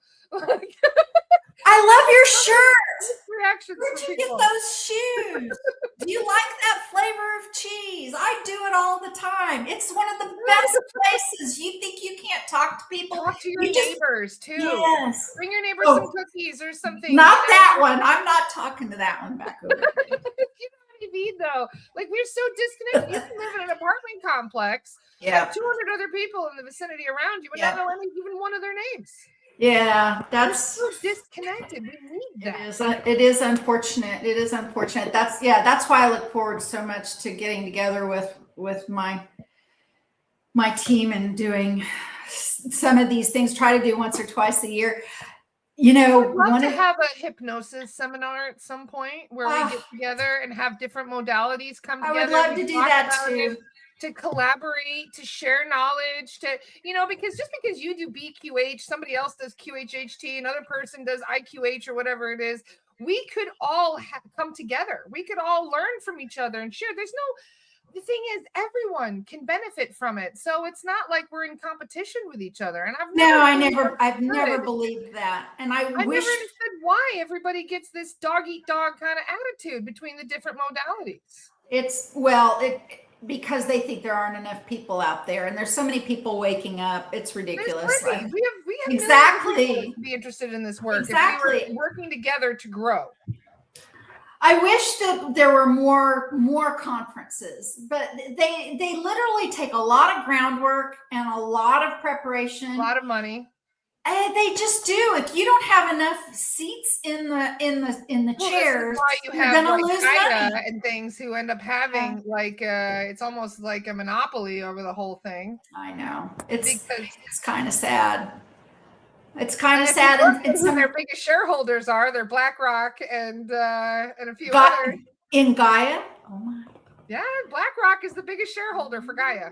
Wow. Now I knew a few things about them, but I didn't know that. Oh my goodness. They say, well, our shareholders have no influence on our bullshit. Baloney. Sorry, but bullshit. Baloney. Anyway, this is one of the reasons why I promote so many different modalities, because I feel that every one of them has something beneficial. Me too. Our whole Quantum Healers website is like, you do Reiki? Welcome. Yeah. You do any of those things? Welcome. Thank you for sharing the spirit of that, because I haven't seen many other people that feel the same. No, it's old-fashioned thinking to lock it down. It just is. It's just here's the thing though. Dolores in her time was perfect for her time. She was a trailblazer for her time, and over again. And there's still some old-time, long-time practitioners of QHHT who would ask me, one in particular, and she sticks around, and I love her because she always pokes. She's the biggest contrast person out there, and she asked me. She basically says, "So wait a second, Candace. What you're saying is anything goes. You can mix modalities. You can change up the script. You can do channeling within a session. Any of that. And I'm like, that's right. And she says, well, then why have a modality at all? And I'm like, well, you're kind of sort of right. But it's because we have a framework for those who haven't come before. And the framework is very helpful and it's very powerful and expanding. But if you need to tweak that framework, you just go right ahead. Think of how many different types of Reiki exist, for example. You know, back in my day when I first got attuned, there was only like 2.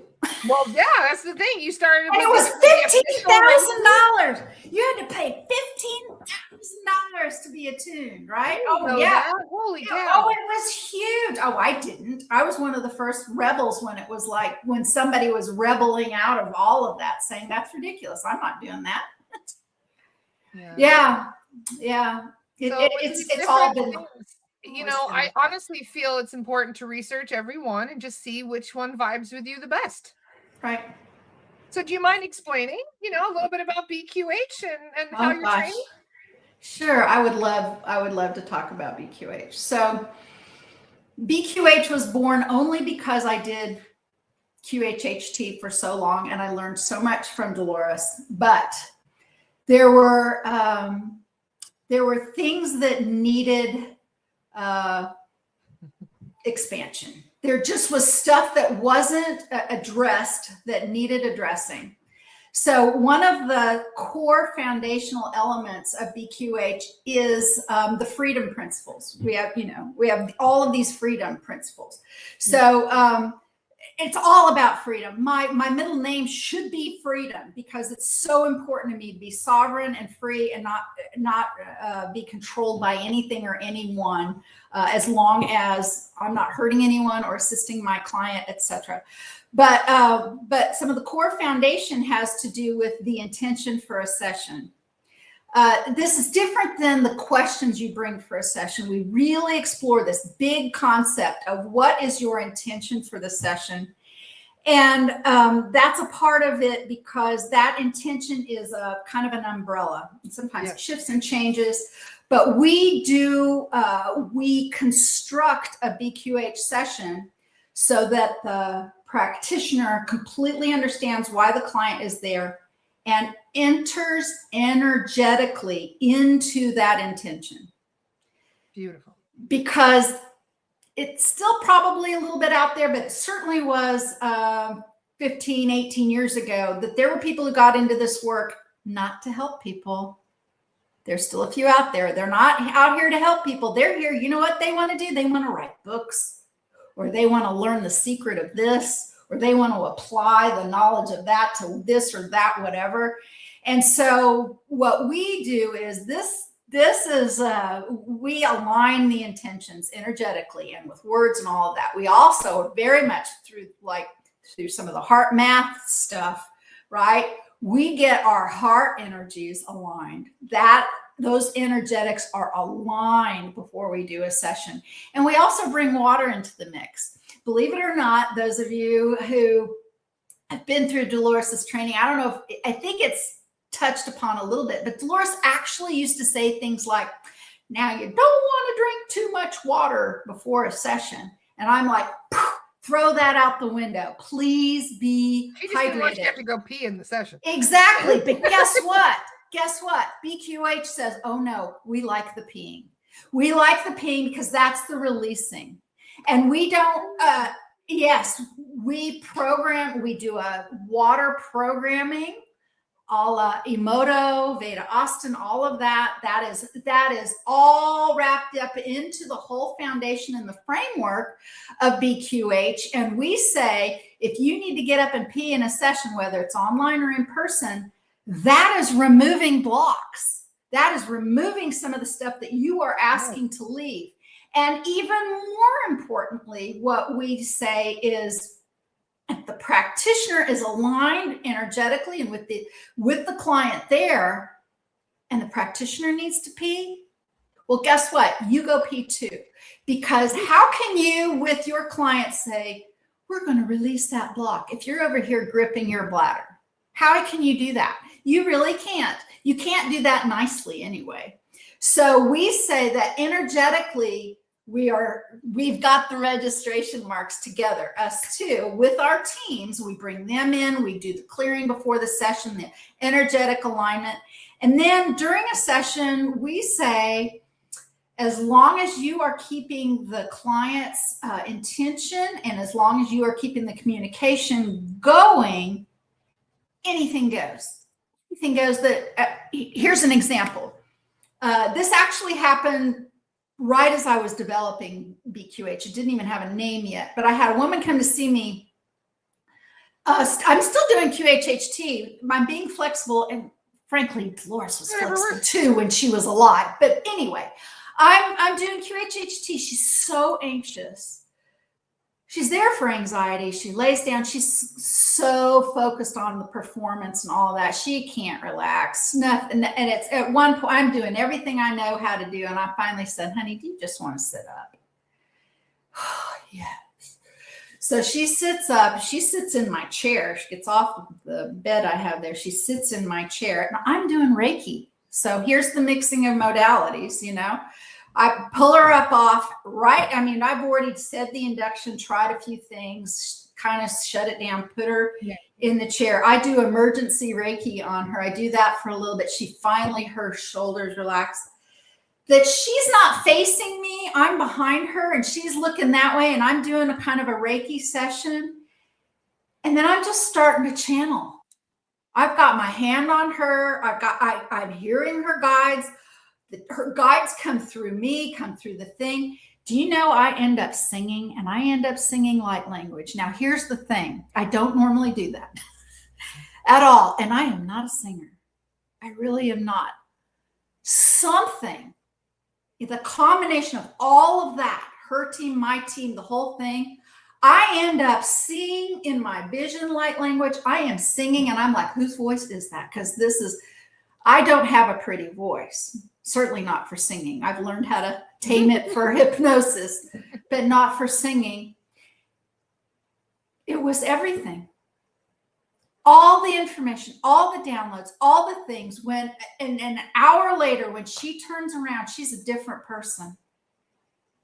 And it looked nothing. There's no past life. There's no communication that's direct from the SC or anything. It all went that way and it all worked out perfectly. And it was why? Because I say anything goes. You simply follow the next thing with trust and with communication with your client. Do you want to sit up? Yes, she says. May I do Reiki on you? Yes, she says. I feel like your guides are talking to me. I'm not sure you would like for me to share with you what I think I'm hearing. Give her the choice. She said, of course I want to. I ended up doing that whole thing. So that was a BQH session before BQH ever even existed.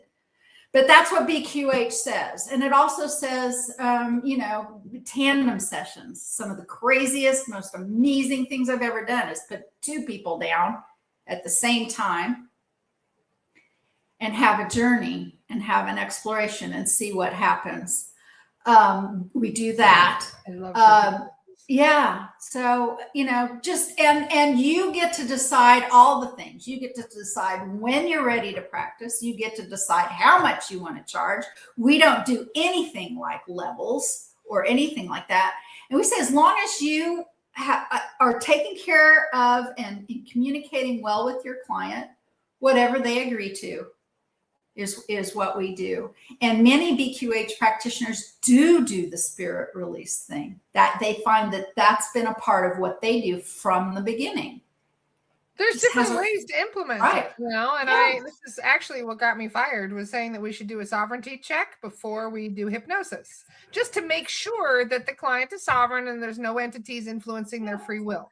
Because if they do get in the way of certain sessions, I mean, I've had a few different hypnotists come on my podcast and we've discussed this before. And The thing is, and I know that the QHHT does mention entities in their level 2. They mention it very, very briefly. They say there may be, they call it an interference. They don't call it an entity. They say there may be some interferences, but they say that they are self-created, that the client is creating those interferences. And those can be there too, for sure. We have, that is true, because we call them something different. We call it a self-created thought form. Mm-hmm. And a self-created thought form can be a demonic. In fact, Dolores even talked about demonics in her book, Between Death and Life. She also talked about earthbounds in her book, Between Death and Life. And this is something that she even acknowledged herself. But people don't understand a lot of the time that self-created demonics are not the only thing that exists. There are collective created demonics. There are reptilians. There are grays. I've had conversations with other people with other modalities.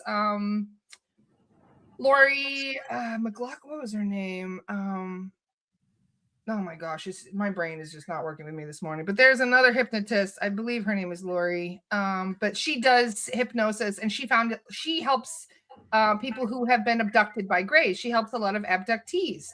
So when she puts an abductee under, the experience that they have with the grays is very different to what you might have found under a typical QHHT session, because you're actively looking for people who are being influenced by entities versus having people who are just curious about a session.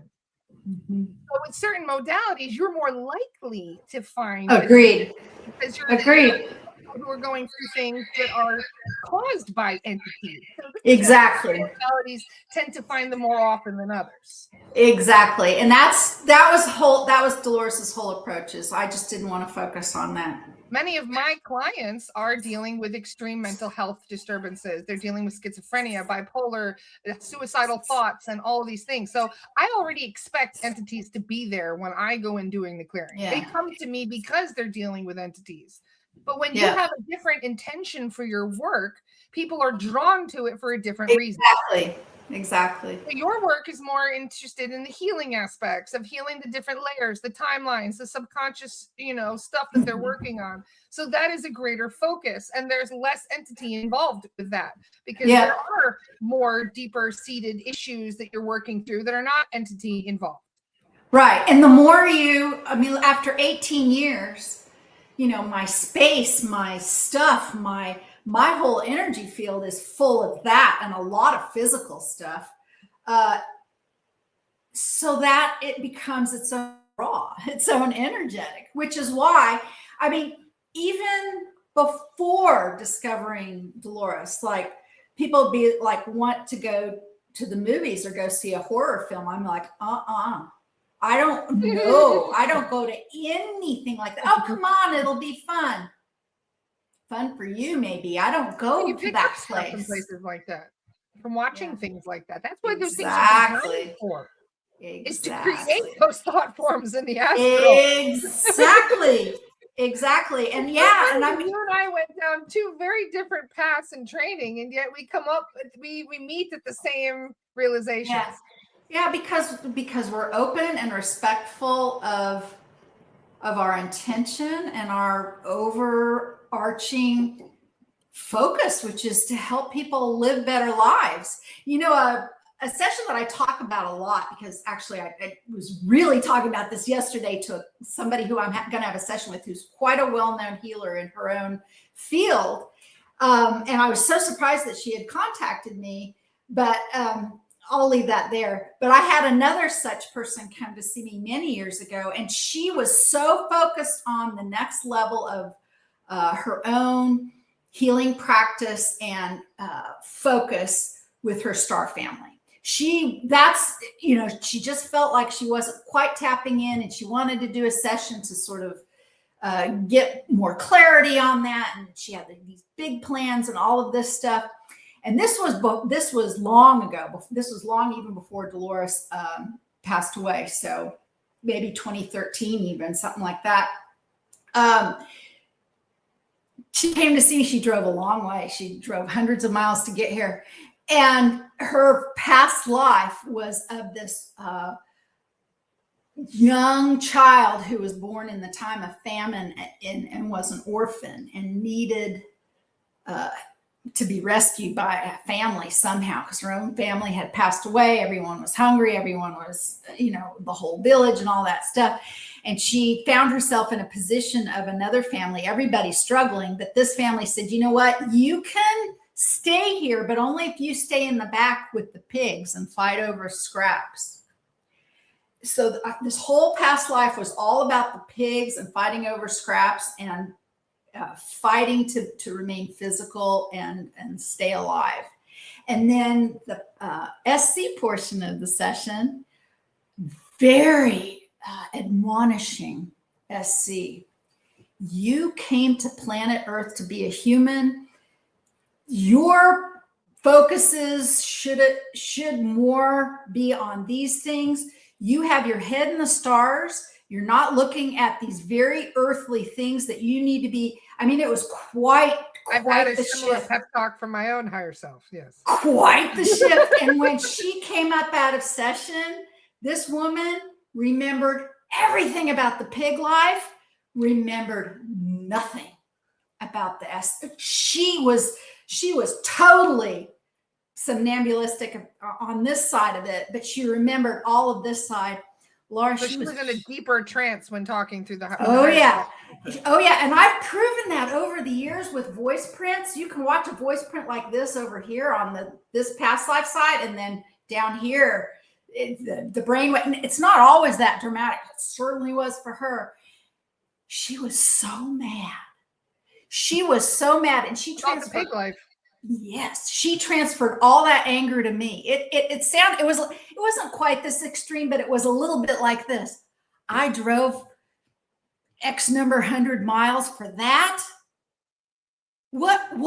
She was so mad at me. I thought I was going to find out I was Cleopatra or something. Oh no, she wanted to be the next world's greatest healer who brought a cosmic something. Thing to hear. Well, yeah, but these are exaggerations. This is the thing, though. Yeah. This is one of the reasons why expectations are one of the worst. Yes. Things with you. Do not have any expectations before your hypnosis. Right. One of the sessions that really stuck with me heaviest, and that's also because I have a similar health issue.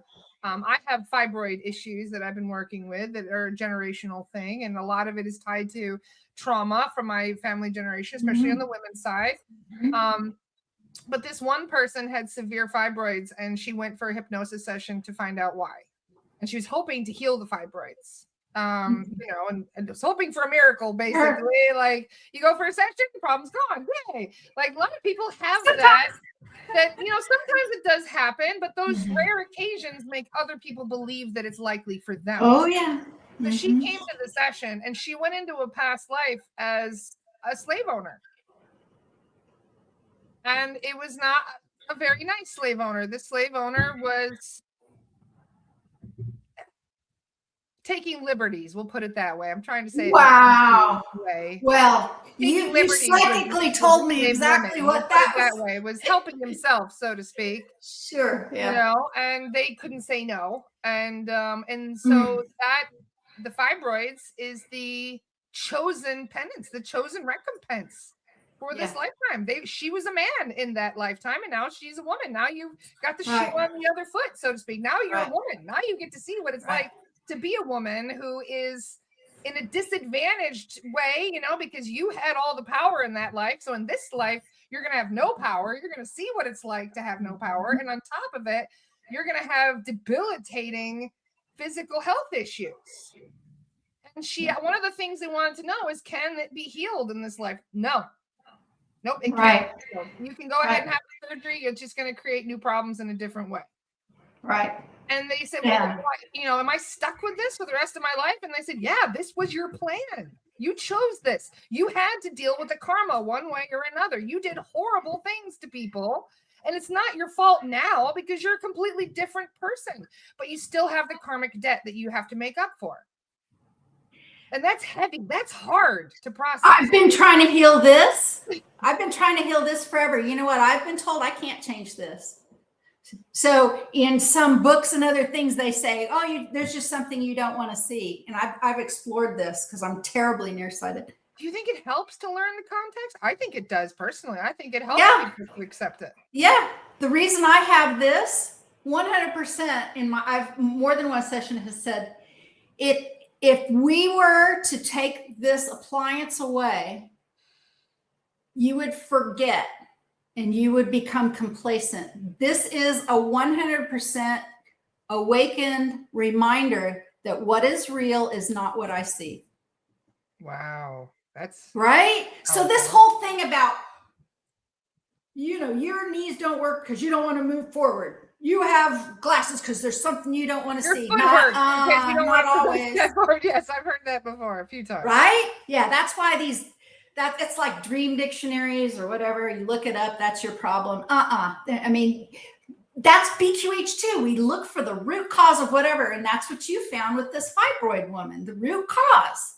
And then you ask, well, what was the lesson? Can it be released? And sometimes the answer is yes. And sometimes even give suggestions, do Ho'oponopono or start working on this or that. And sometimes they even say, I'm sorry, you're going to have the surgery. The surgery is, sometimes they even say, yeah, the surgery is required.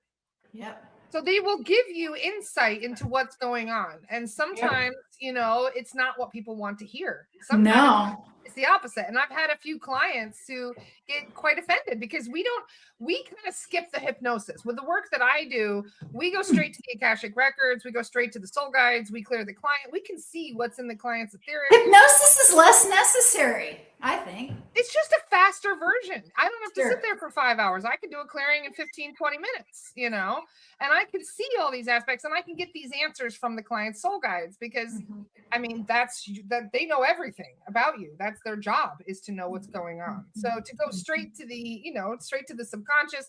And sometimes the higher self even comes in instead of the soul guide. Sometimes the higher self says, nope, this is how it's got to be because of blah, blah, blah. I had one person who is dealing with a lot of physical pain issues because they were a jailer in a past life and they beat people. And so, like now the pain that they're feeling with the fibromyalgia is related directly to the pain they caused other people. And the shoe sometimes has to go on the other foot for you to heal that. And it's unfortunate. A lot of us just want to have an easier life. And you're not the same person you were in a past life. But sometimes you're still working on the same lesson. You may not be the person that was the culprit or the perpetrator, so to speak, but you still have to learn the lesson. This is how soul growth happens. So if you ignore the lesson, it's just going to come back again and again and again. Yep. And it's not always what you think. I mean, I still have a very sensitive body. I still have this, that, the other thing happen.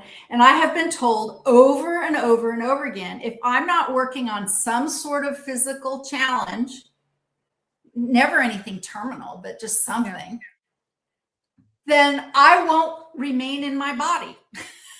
I'll just separate. The more connected you are to your body, yes, the more you tend to struggle with grounding. Right. I'll just separate out it keeping small things.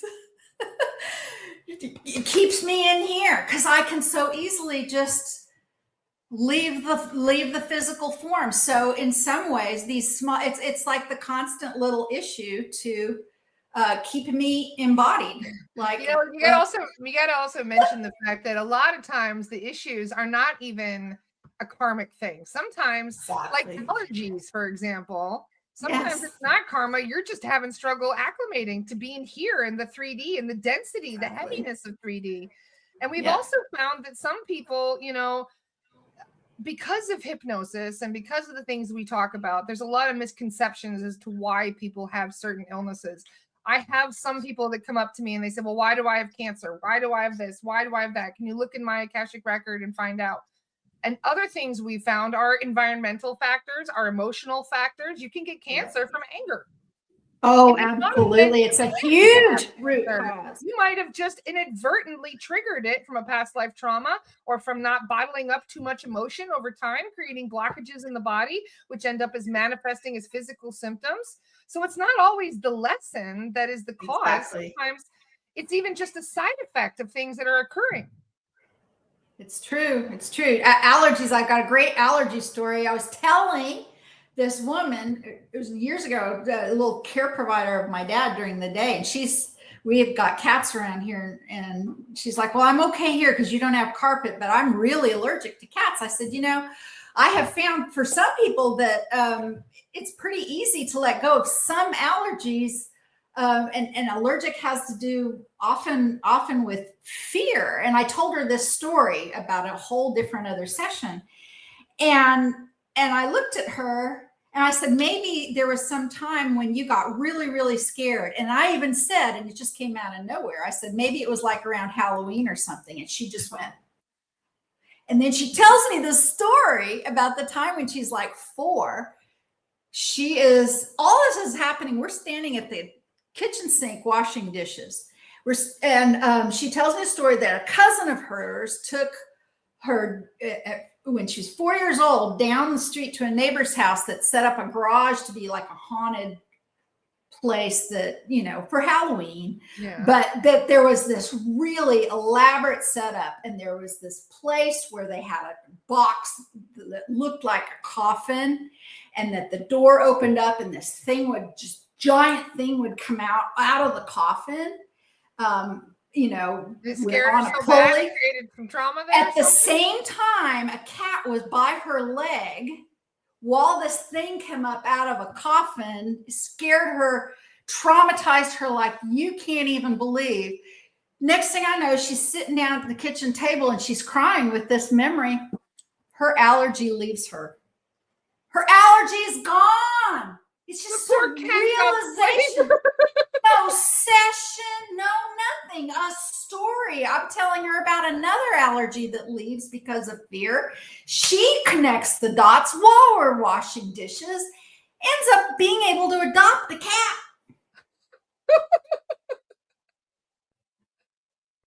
I always need a clients where their allergies are just, they don't want to be here on Earth. There you go. Here.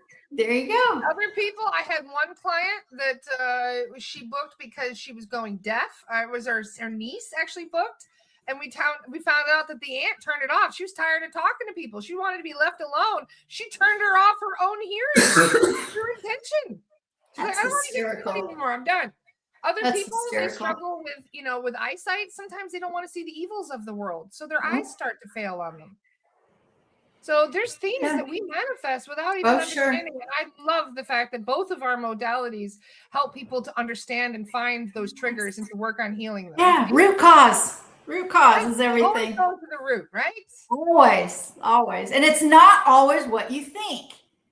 That's why, again, you got to be like detectives and figure that's the fun part, right? Yes. So even though, I've got Yvette Rose's Metaphysical Anatomy book. I think it's a pretty fascinating book, and I look at it a lot. But looking at anything like that and taking these things, that's because, once again, it goes to just arrogance of people. Oh, I know what causes that. Oh, shut up. You don't know anything. Whoever you are, really big. You just don't know anything. You don't know anything. I think the story I was telling, listen to this story, because I think this might have been the story I was telling. I'm going to make a little movie out of this one because I think this is going to be great. I think the story I was telling the caregiver, a cat allergy person, was about a client who came to me to have a session. She said she's allergic to kissing. I said, what? Asked every question you could imagine. Are you sure it's not aftershave? Are you sure? Like, what's it? She's like, no, it's just kissing. And so then I'm like, okay. Well, my senses. So I drill down. This is all just in the interview. I drill down to, root cause, like, why kissing? And then I go to the obvious, which is, have you ever been sexually assaulted? She said, no. Which I thought also was rare because 2/3 of us women have. And we go on and we're talking about it. And I'm still asking all these questions. And she goes, I can be intimate with my fiance. I just can't kiss him. And that's just so weird. And I keep talking and we're going to get married. And I keep talking. And then finally she blurts out, I've never been sexually assaulted, but one time it almost happened. And I said, tell me about it. And she tells me about this elderly relative that pushed her under a staircase, a darkened spot in the house, held her shoulders up against the wall, forcibly kissed her. She didn't put two and two together with that? Till that moment. Her face went like this. The session was just a cherry on top. We did other things. She also resolved that whole thing. I mean, this wasn't even right. It wasn't even, I mean, like when I said, what do you mean allergic? She says, I get hives. I've been hospitalized. I have an EpiPen for kissing. And I mean, you know, that's a trauma response. Exactly, because why? Your body holds the story in its fascia. Every time is trauma. In its fascia. Yes. In its fascia. I've never found somebody that gets hives that didn't have trauma. It's weird. Exactly. And we addressed that in BQH2 with with some healing directives in there because of anything that and you know, this is important, just to, even if this wasn't the kind of talk that we're having right now, I want everyone to hear me say this. If you've got something going on your skin anywhere, eczema or whatever, that is happening to your organs too. Whatever is happening on your skin is happening inside on you're just not seeing it. So if you've got raised red bumps, or if you've got little blisters, or if you've got whatever, it's coming and going on the inside. I have something called HS that I've been dealing with my whole life. And that is, it's hidradenitis suppurativa. It's an issue very similar to that, where you get bumps that you can't explain. And they pop up in weird places all over the body for no reason, you know. I even had one pop up under my tattoo. So it's like weird things happen all the time. I have a black magic protection tattoo that it popped up underneath. I know. So weird. I'm telling you, it's all past life stuff. All of this stuff is usually linked to either childhood trauma or past life trauma. Yeah, lots of childhood trauma. Well, a lot of that comes up, and that's something else that BQH is different than some of these other things too. Because, and even Dolores, you know, Dolores used to say, we want them in the past life, this life, and sometimes it's this life that's the issue. Don't make them go to a past life if it's this life that's got the root cause of whatever they're there for, and sometimes that's what it is. So it's just far more looking for, well, take us to the root cause, which is why your Akashic records work so well. Yes, exactly. And this is also why surrogate sessions work, because we're all connected, right? We all we all come from source. We are source. So yeah, you can definitely do different healing versus the less conventional ways. A lot of people think of healing as going to a doctor and finding a root cause, but there's a lot of times people come to me because the doctors couldn't find a cause. Doctors, typically don't care about root causes, especially these days. Yep, exactly. Got to find a good one. We had we were planning on having like a 90-minute chat normally, but we spent over 2 hours. I really enjoyed hanging out. I could talk to you all day. Likewise, I really loved this chat. Thank you so much for making so much time in your busy schedule for us. I enjoyed every single minute being with you, and all of you people out there. I could feel you. I see all your names going. It wouldn't let me join because I would have had to connect to my YouTube, which that wasn't probably going to happen because of all the. You can share it afterward. Yeah, all that stuff. Yeah. So, but I'm happy to talk with any of you all about anything at all if you've got questions that I missed. Well, we'd love to have you back on sometime. Oh, are you kidding? I just would love to come back anytime at all. And because life is opening up for me now. You know, for 6 years it was I did the bare minimums kind of everywhere because of Daddy, and so it's taken a little while to get back, but we are redoing everything. We're refreshing the site. I'm adding new classes. I'm writing again, and I want to get back to my horses. And so I didn't know it was going to be this long, but I'm happy to be back. Thank you so much, Laura, and thank you all for. Pleasure. I'm just going to drop the link one more time, quantumhealers.com. You can also go to CandaceCrawGoldman.com and find Candace. She's all over. She's got different social media pages and stuff as well. So make sure you look her up and check out some of her stuff. You're wonderful, Candace. Thank you. Oh, you are wonderful too. I feel kind of like you're a soul sister in what we went through, because when you went through it and I'm like, it's just me years later. So big It was the hug. best thing that happened to both of us, if you think about it. Absolutely.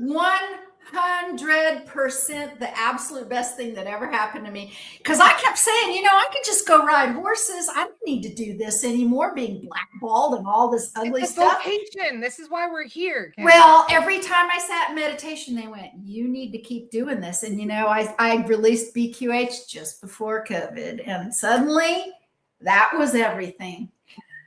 We'll definitely have you back on sometime to talk more about it. So thank you, Candace. You. Lots of love, everybody. I hope you all have a Big hugs. wonderful day. My heart to yours. Thank you. Bye. Bye, everyone. Bye-bye.